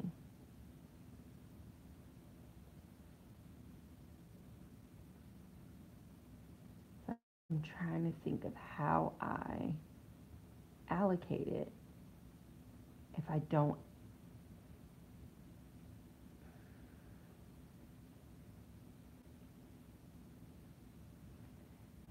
include it in the income. How do I get to 0? Let's see.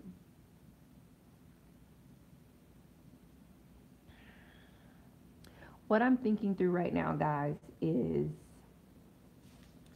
this equals 0 with me taking a full $525 out of my income, right?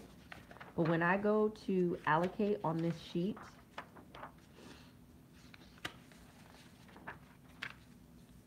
if I'm only taking $300 out and I don't take the $225 out from this, then it won't be comparable to what I took out from here. And what I'm thinking is,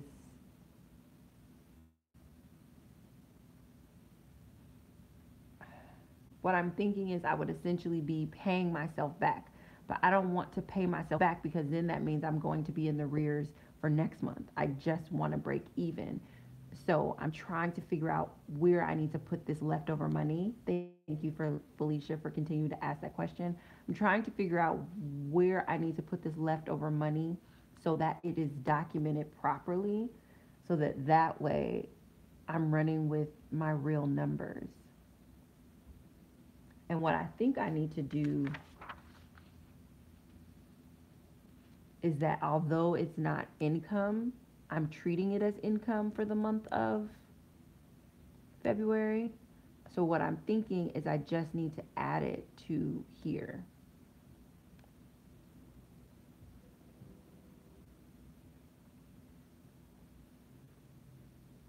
And then bring it to zero with the additional income, because that's how I'm using it. I'm using it as if it's income.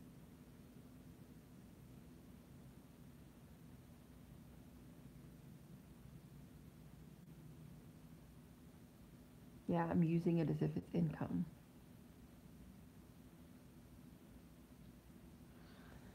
And this is why we do the budget lives, because I'm telling y'all, I learned so much. If I was sitting here doing it by myself, wouldn't have caught it. So the question is, given that I am anticipating using my savings to catch me up this month, in order to document it properly,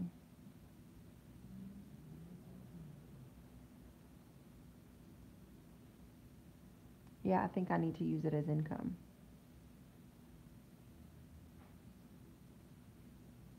And the reason why I have to use my savings is because um, the reason why I have to use my savings is because my my pay period can't cover my expenses.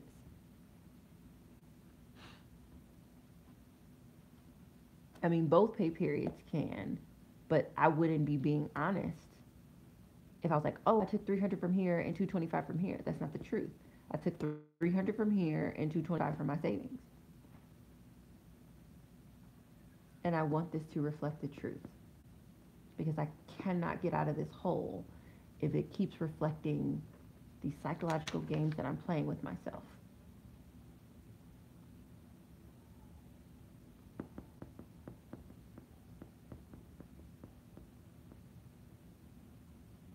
All right, I am going to treat it as income because that's how I'm spending it. This income. Um, and you in my community, just correct me in the comments. Um,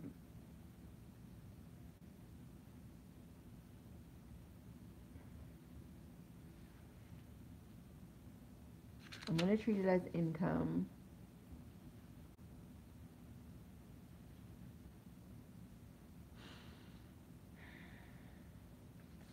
I guess what I'm trying to figure out is,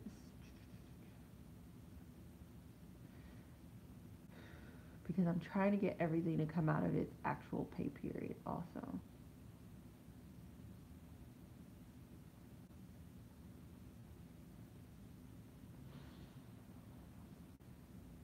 Anybody on here, can anybody see where, okay, this one gave me a headache, but I'm at a zero, but that's why I'm still at.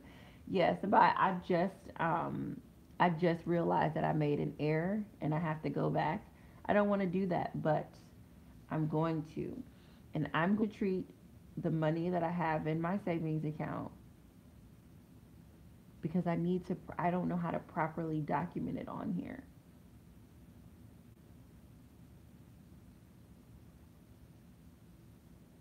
And the only other thing I can think to do is to pay myself back, but that just feels like a lie, because I'm not. What the issue is I know that I'm not going to, next pay period, put 225 back into my savings account. And even if I did, it doesn't serve me because I'm still going to be behind. Yeah, okay.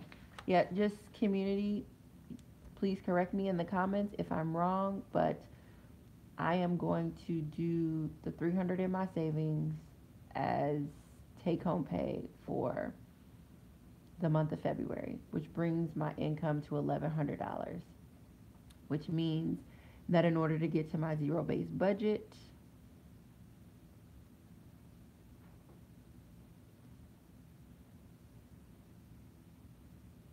there is $300 that I have to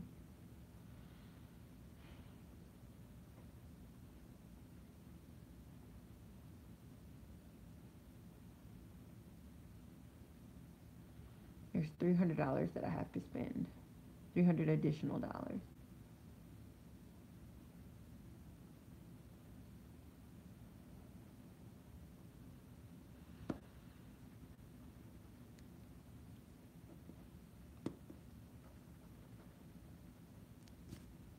And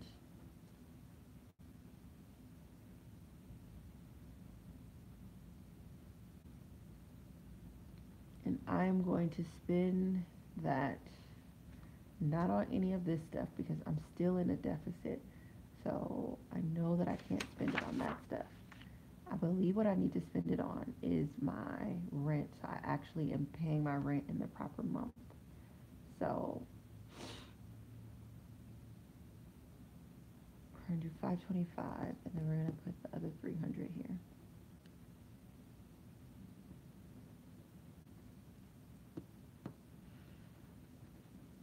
$825.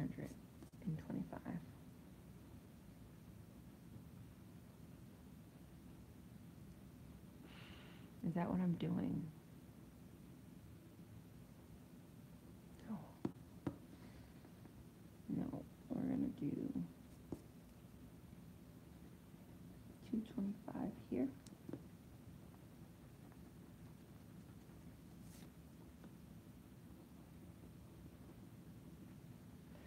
We're gonna do 225 there, which means I have 75 left over.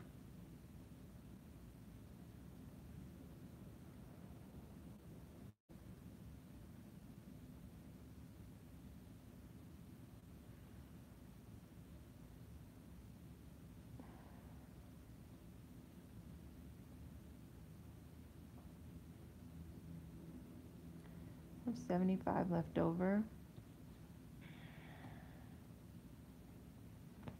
And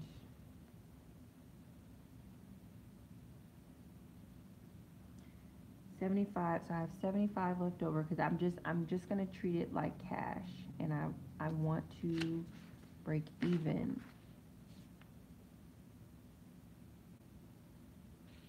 And so with that 75, I'm gonna pay my child support.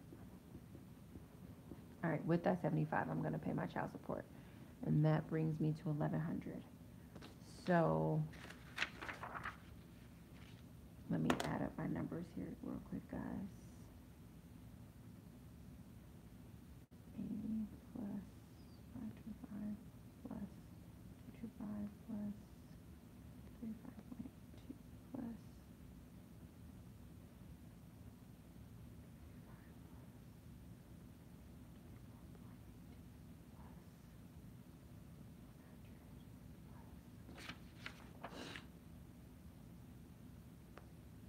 All right, so that equals 1,100. Okay, guys, so let me explain what I did and how I got.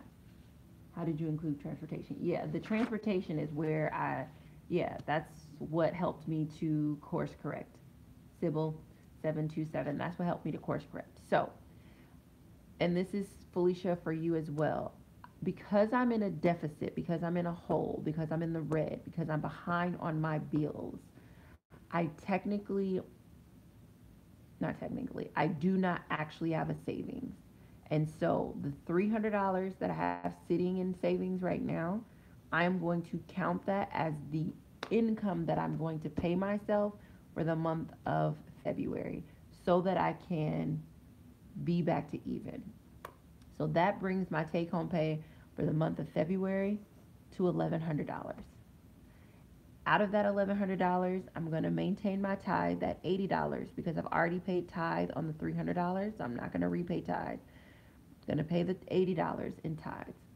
I'm going to pay my rent for February of $525, and I'm going to pay a portion of my rent for March of $225, because really what should be happening is I should be paying my rent a month in advance and not the month that it shows up.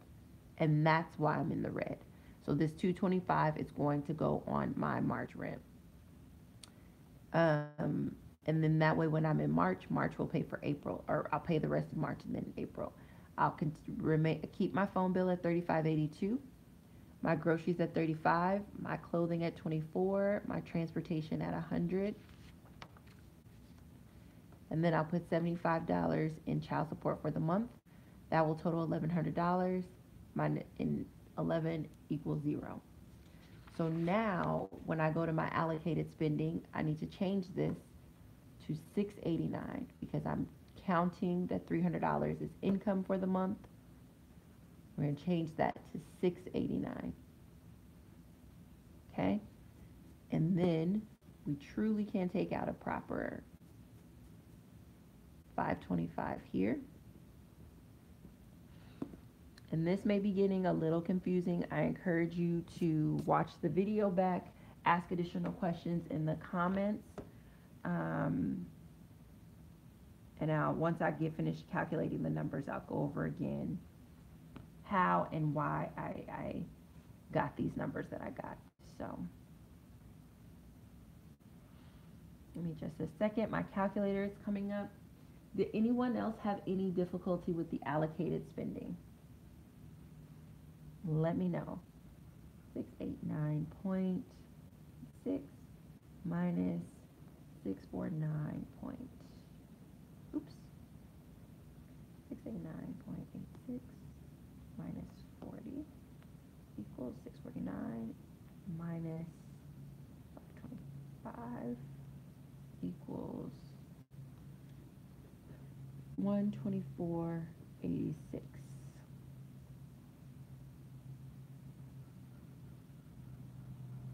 Dang it, I'm still not able to cover everything this month, because that'll be minus 35. Okay. All right, guys. Allocated spending is no stinking joke. All right. Even with counting that as my income. All right. So, gotta erase all that. Rechecking my numbers. So, 689, I won't be able to pay my tithe out of my first paycheck. 689 minus the 525 for my rent will leave me with 164.96. 164.96 minus 1404 equals, oh no, that's the wrong number. Oh shoot, let me erase that. 164.96 minus 35.82 equals 129.14. Then I can do my CTA pass.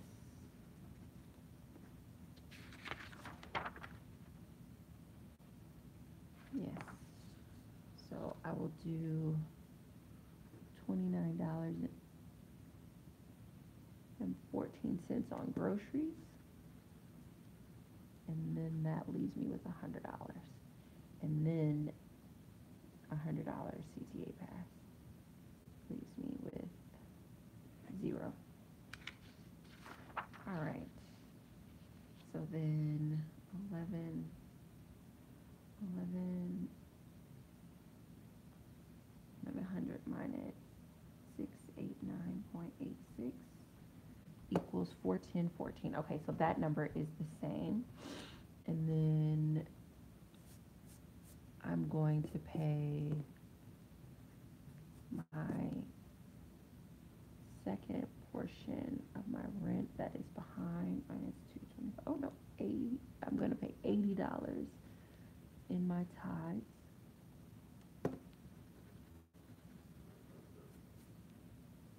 So 410.14 minus $80 equals 330. 330.14 minus 225 equals 105.14. That's taken care of. That's taken care of. So for my groceries, 35 minus 29.14 equals 5,586. And groceries, it's 105.14 minus 5.86 equals 99.28. Then clothing is 24.18. Clothing is 24.18 equals $75.10. And we don't have that. We don't have that. We don't have that. But we have child support. All right. Oh my word. Are you guys still with me?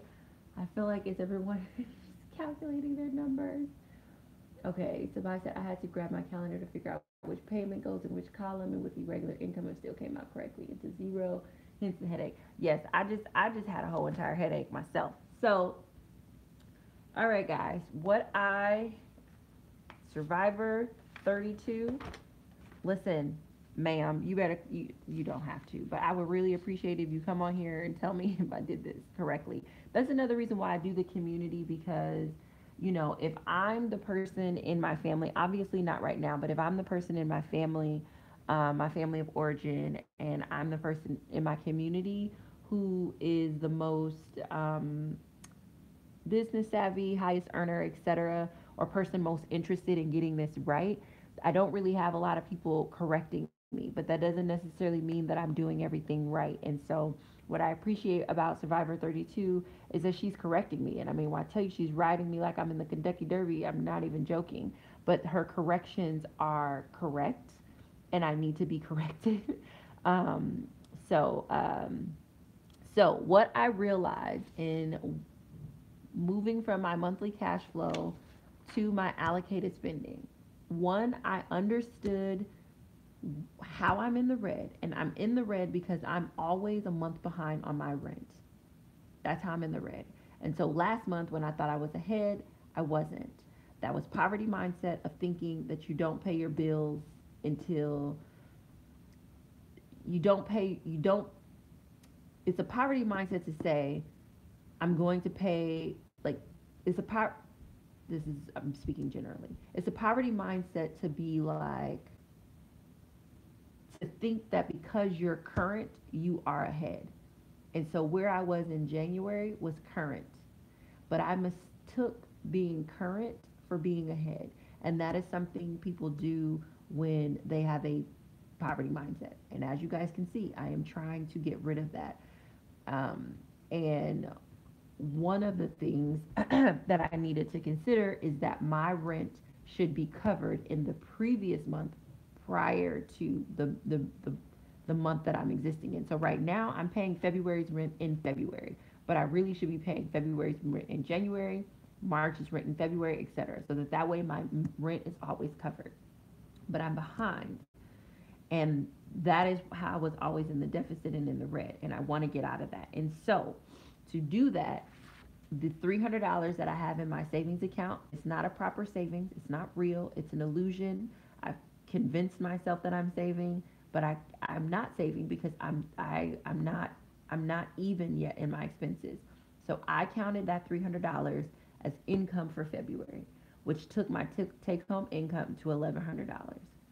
Then I recalculated my budget here so that I would come to a zero-based budget. And because I know the place where I'm drastically behind is on rent, I did my rent for February and a portion of my rent for March.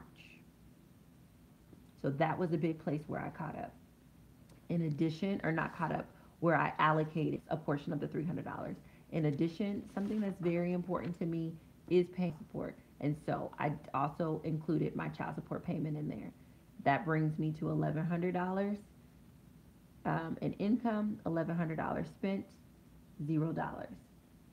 Now I was able to catch this because when I was doing my allocated spending and I was thinking about this pay period where I only made $389, there was no way that I was going to be able to pay rent at $525. And mentally I said, oh, you're just going to take that out of your savings. But I was going to do the same thing that I did in the months prior, which is to borrow from myself. And borrowing is creating debt. Even if you're doing it from yourself, it's still a credit debt mindset. And if the objective is to get rid of that, then I need to stop borrowing from myself and be able to cover my actual living expenses. And the reason why I could never figure out if I truly could cover my expenses, like in theory, the $800 covers everything, but in practice, it wasn't. I wasn't ahead. I was still behind. So rather than borrowing from myself, I just paid myself the $300, considered it income, and went from 389 to 689. From the 689, I'm not going to pay my tithes out of this pay period. I'm going to pay my full rent of $525. Then I'm going to pay my phone bill, and my phone bill actually already came out. That's also why if you're wondering why I'm paying my phone bill over my tithe, it already came out. I'm going to put money towards my groceries, and my CTA pass already came out as well for $100. So those things are covered. My next pay period will be 4/10/11, which will be a proper paycheck, what I'll actually earn from my company, or not my company, but from my part-time job. And out of that, I will pay my $80 in tithes. I will pay $225 towards March rent. I will fully fund the rest of my grocery budget. I will get my shopping money. And last but certainly not least, I will pay my child support, and that will bring me to zero.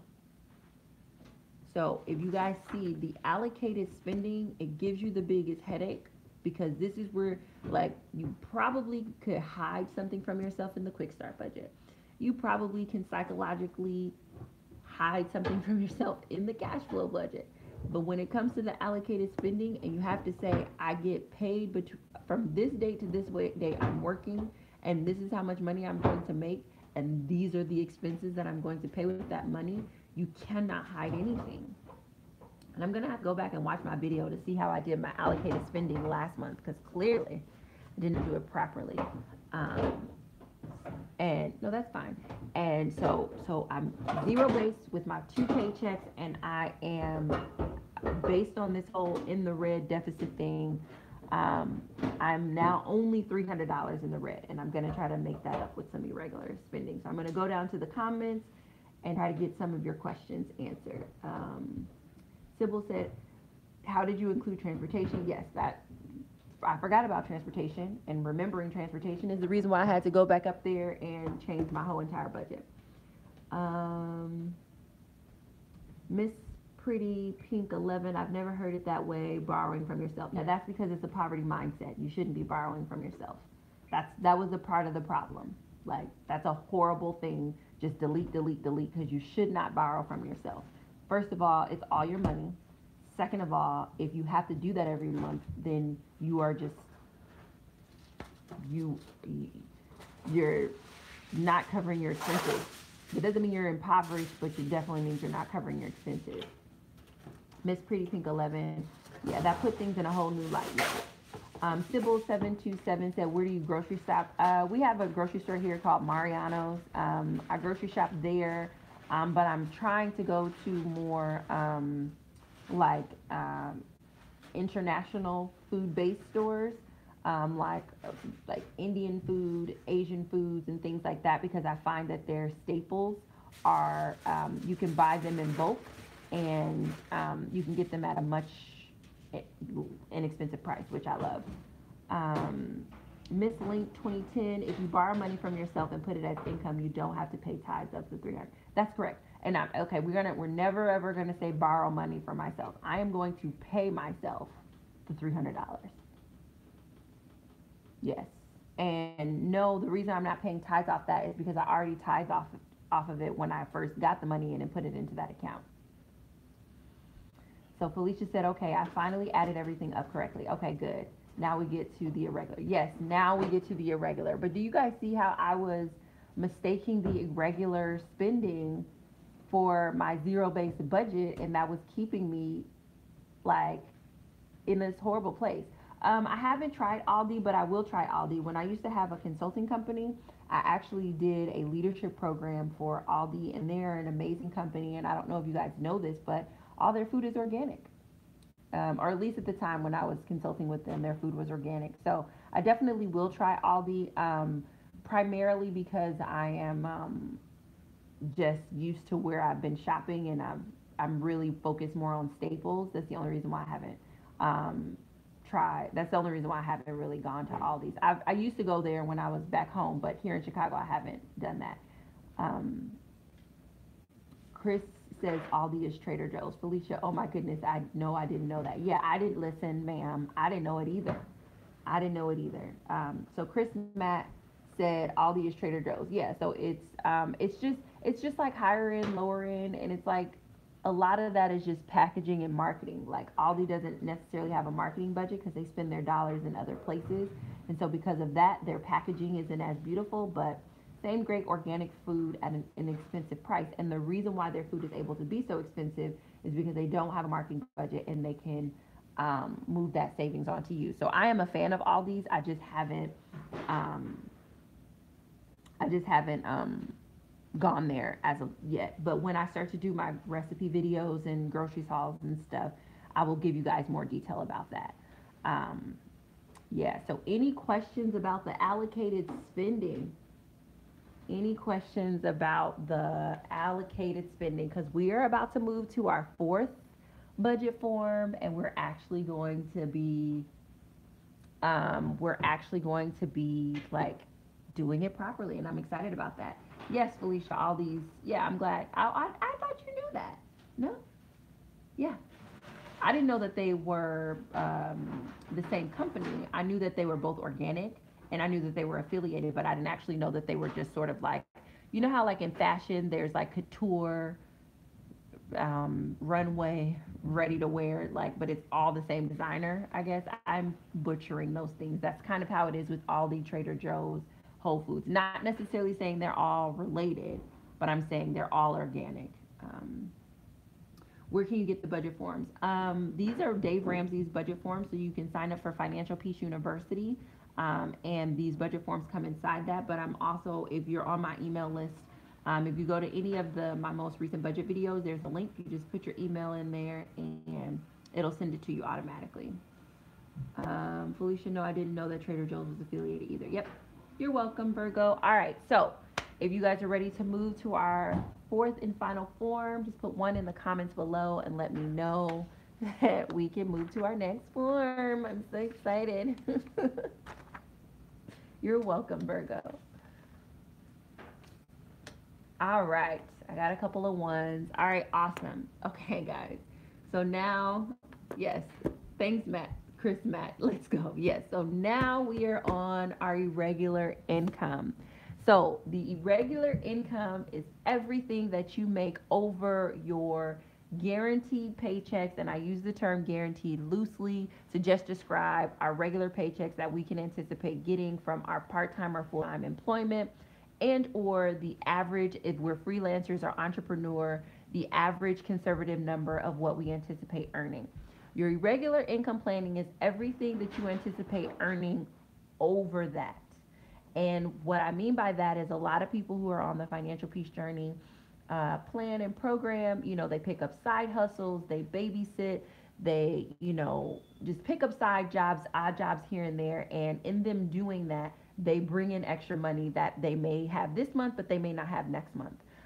Also, if you're a freelancer, you're working your main budget on that conservative number, but there is a good likelihood that you may get an extra check here or there, or sponsorship or something like that.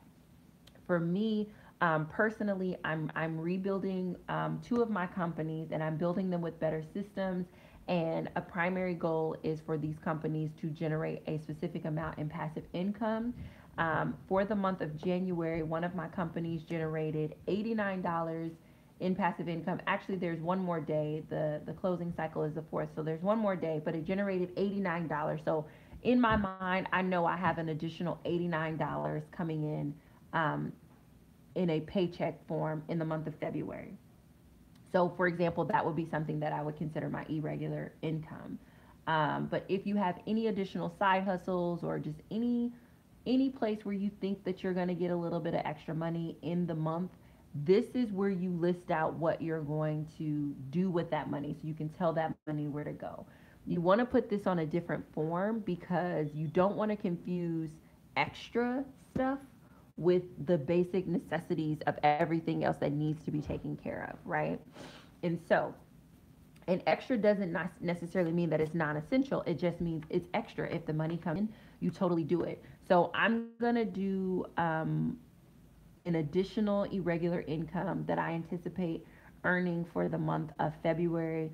I think that I'll bring in an additional, perhaps anywhere from $150 to $300.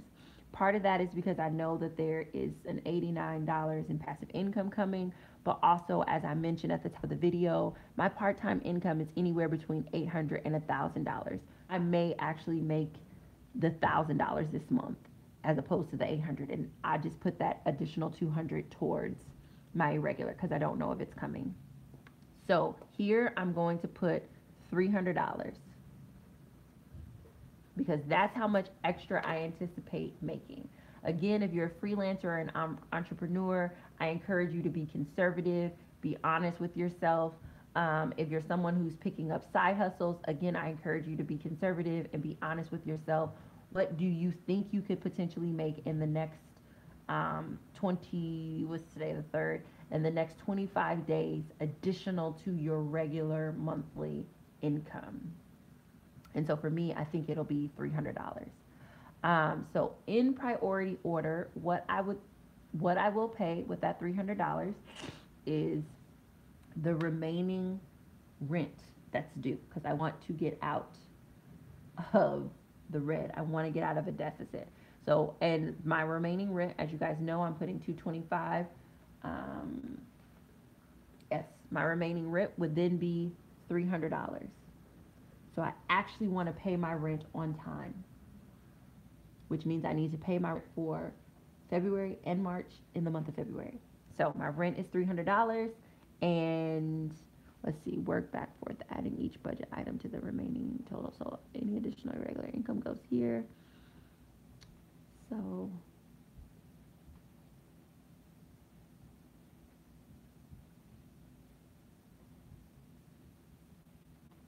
So my budget is $300 and my running total will be $300. So for me, Felicia, you said, where do I put the predicted income? In this top box right here where it says additional irregular income.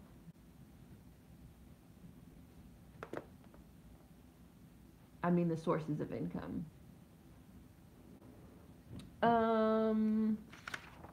If you want just a place to log it, I would flip it over to the back and write out your sources of income. Just because what you want, like a running log of potentially where it's coming from, I would write the name and the amount and then total it and then put that total right here. Yep. So if I were to do my additional sources, I would put on the back passive income, biz number 1, because I have 2 businesses. So passive income biz number 1 is $89. And then I'll put additional earned income.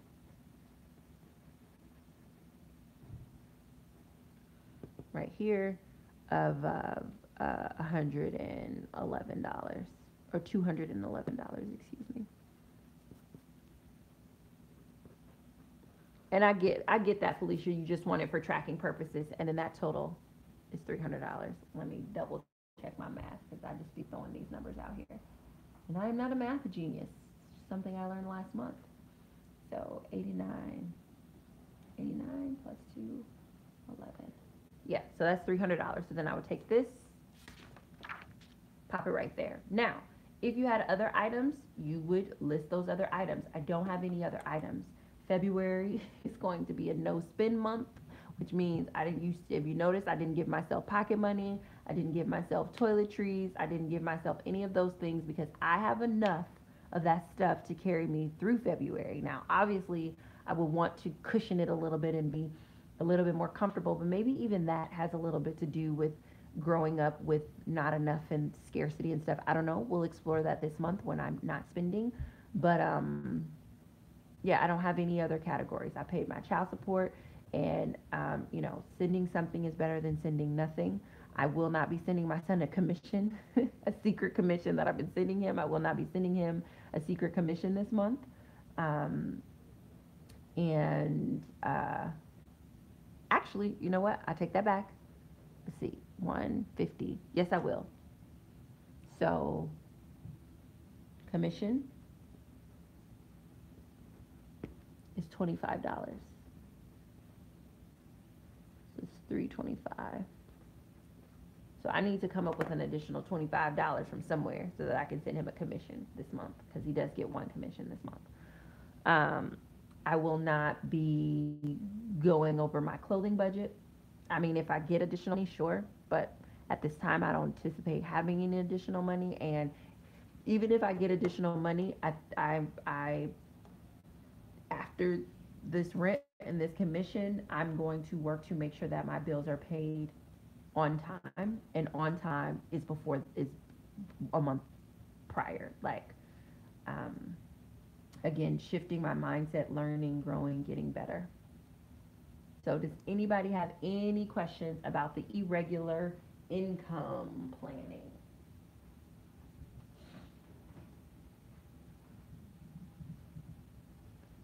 Any questions about the irregular income planning?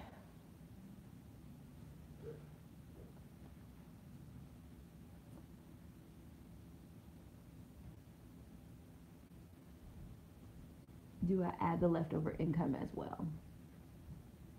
The money that you have left over in your account, for Felicia, yes, for you, I would, so that way you are getting to your, because there's a likelihood that you were in a deficit as well, just because I know you personally. And in order to get you out of that deficit, I would go ahead and add that leftover income and make sure that all of your expenses are paid a month in advance, so that way you're no longer in a deficit. So yes, I would. Do you have any other questions? Any other questions? I'm going to close one of these windows because I'm out here cold. Genuinely cold.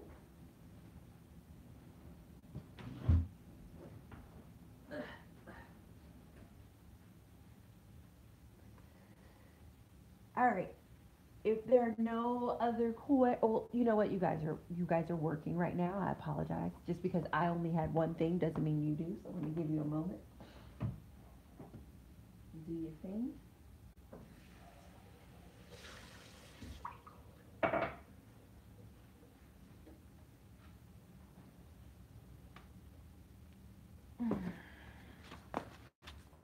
I'm feeling really good. Not even gonna lie. Like, feeling really good.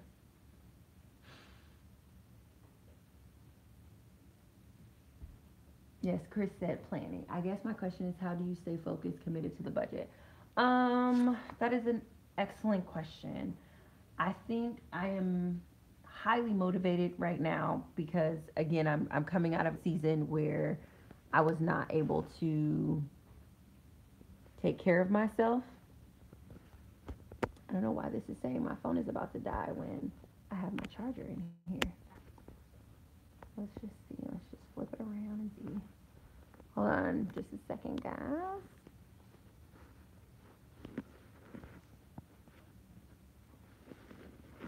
Let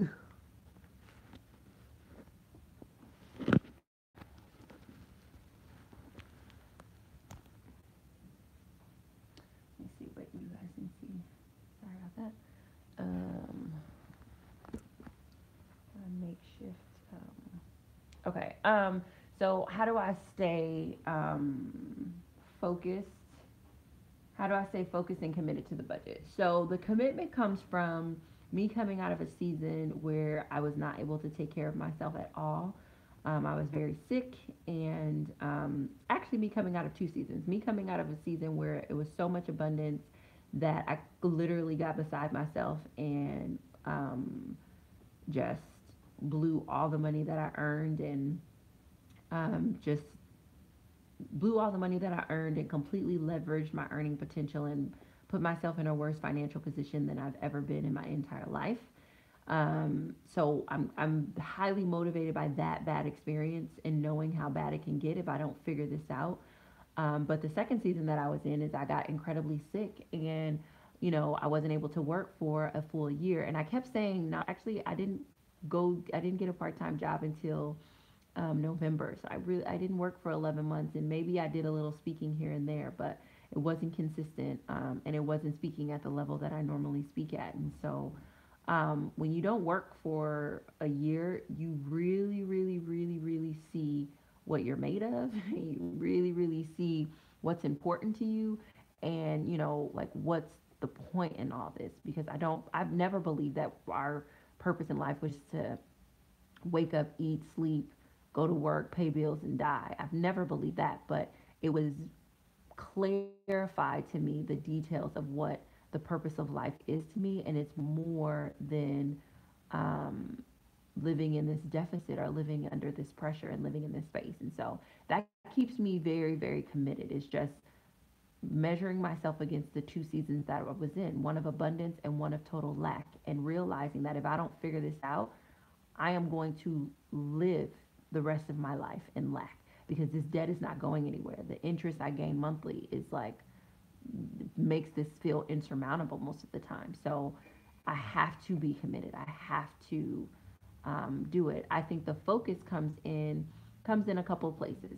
The reason why I'm documenting this entire journey on YouTube is so that I can stay focused.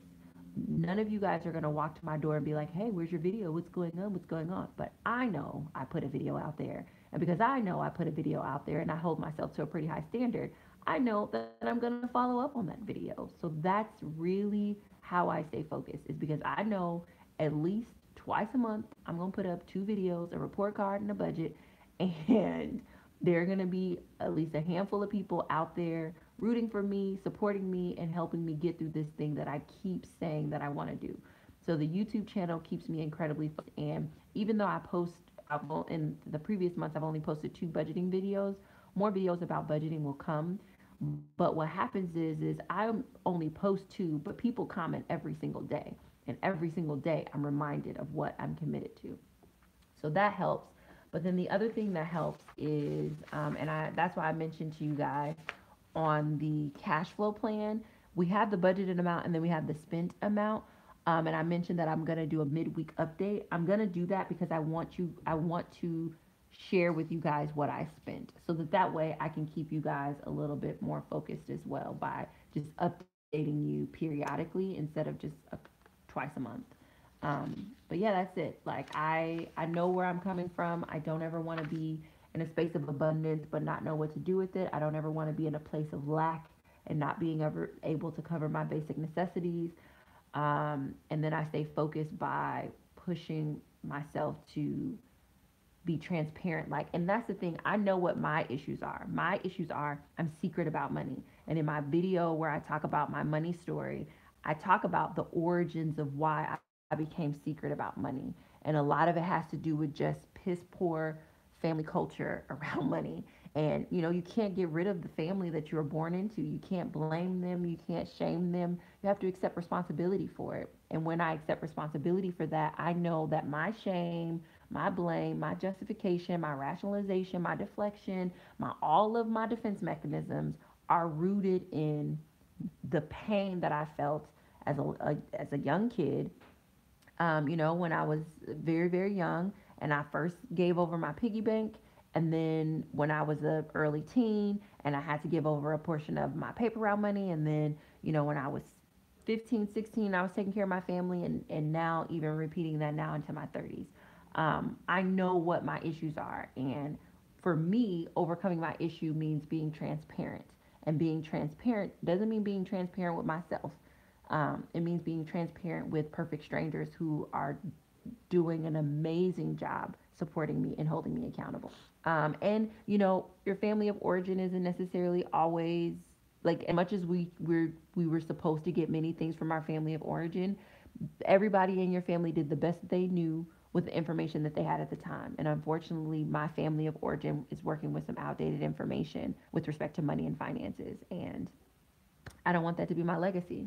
So I also think I'm able to stay focused too because Dave Ramsey's Financial Peace University program is pretty clear and pretty specific. One of the things I've taken his course twice, and I'm going to keep taking it every 8 weeks until I'm at 50% of my debt, just so I can have an actual community in real life and a community online, so that way I know that this is what I'm doing. Miss Links 2010 focus when it comes to shopping. If I want the new fossil bag, I go home and collect all the bags in my house, lay them on my bed, look at them, and convince myself that I don't need a new bag. Yes, Miss Links, that works. This thing with the collecting all my stash and look at it, it seems to be the only way to calm down my shopping craving. Retail therapy is a problem in my budget. Yeah, okay, so Miss Links, what you are identifying is one of your issues. Just like I know one of my issues is being secret and hiding money, you now know one of your issues, and I mean, I'm just generally speaking, I don't know you personally, but just based on what you shared, like you now know that one of your issues is um, dismissing what you already have. And so maybe there's some early money memory that you have where your feelings were dismissed, what you achieved was dismissed because, and the reason why I say dismissing, and again, I'm speaking generally, I don't know you personally, but is because you said that what snaps you out of it is being able to see all that you already have. So what that means is that real time when your emotions are running and you can't see what you have, you feel the need to collect more. So there's probably some money memory where you did not you had, but what you had was dismissed, and so now you're trying to cover that up over and over and over again. So I encourage you to search out your money story and truly, like, if you can find your first 3 money memories, your earliest money memory is always the best. But if you can find your most 3 vivid money memories, you will see what your psychological, emotional, and mental issues and blinders are. And that's very important in this journey. And because I know that mine is being secret, that's why there's so much transparency. That's why it's like, I'm going to show you all these real numbers. I'm not going to be like, well, on average, in general. Nope, this is the real number. This is what this paycheck looks like. So, yeah. So, Felicia, I still have to work on the irregular spending, but I have to log off and get ready for my day. Thank you so much, Stacey and everyone. You're welcome, Felicia. Thank you for supporting me, for helping keeping me accountable. This is more helpful than you will ever know. Oh, thanks. Happy Saturday to you too. Chris Matt said, thank you for sharing. I wish you good luck and will continue to follow your journey. Thanks so much. Miss Link's totally correct. Contentment is what I'm working with in order not to overspend. You got it. That's how that works. All right, guys. In 1 hour and 43 minutes, we have completed our 4 Dave Ramsey forms, and I could not be more proud than I am that I am actually doing it better this month than I did last month. So please comment below if you are interested in getting the forms and my reflection questions that I do in my report card, and just to hear from me and just inspiration to keep you inspired throughout the month.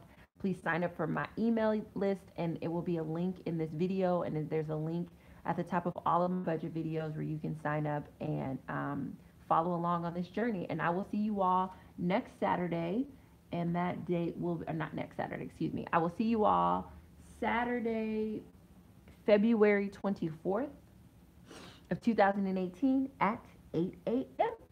So I'll talk to you guys soon. Thank you so much for supporting me. Goodbye.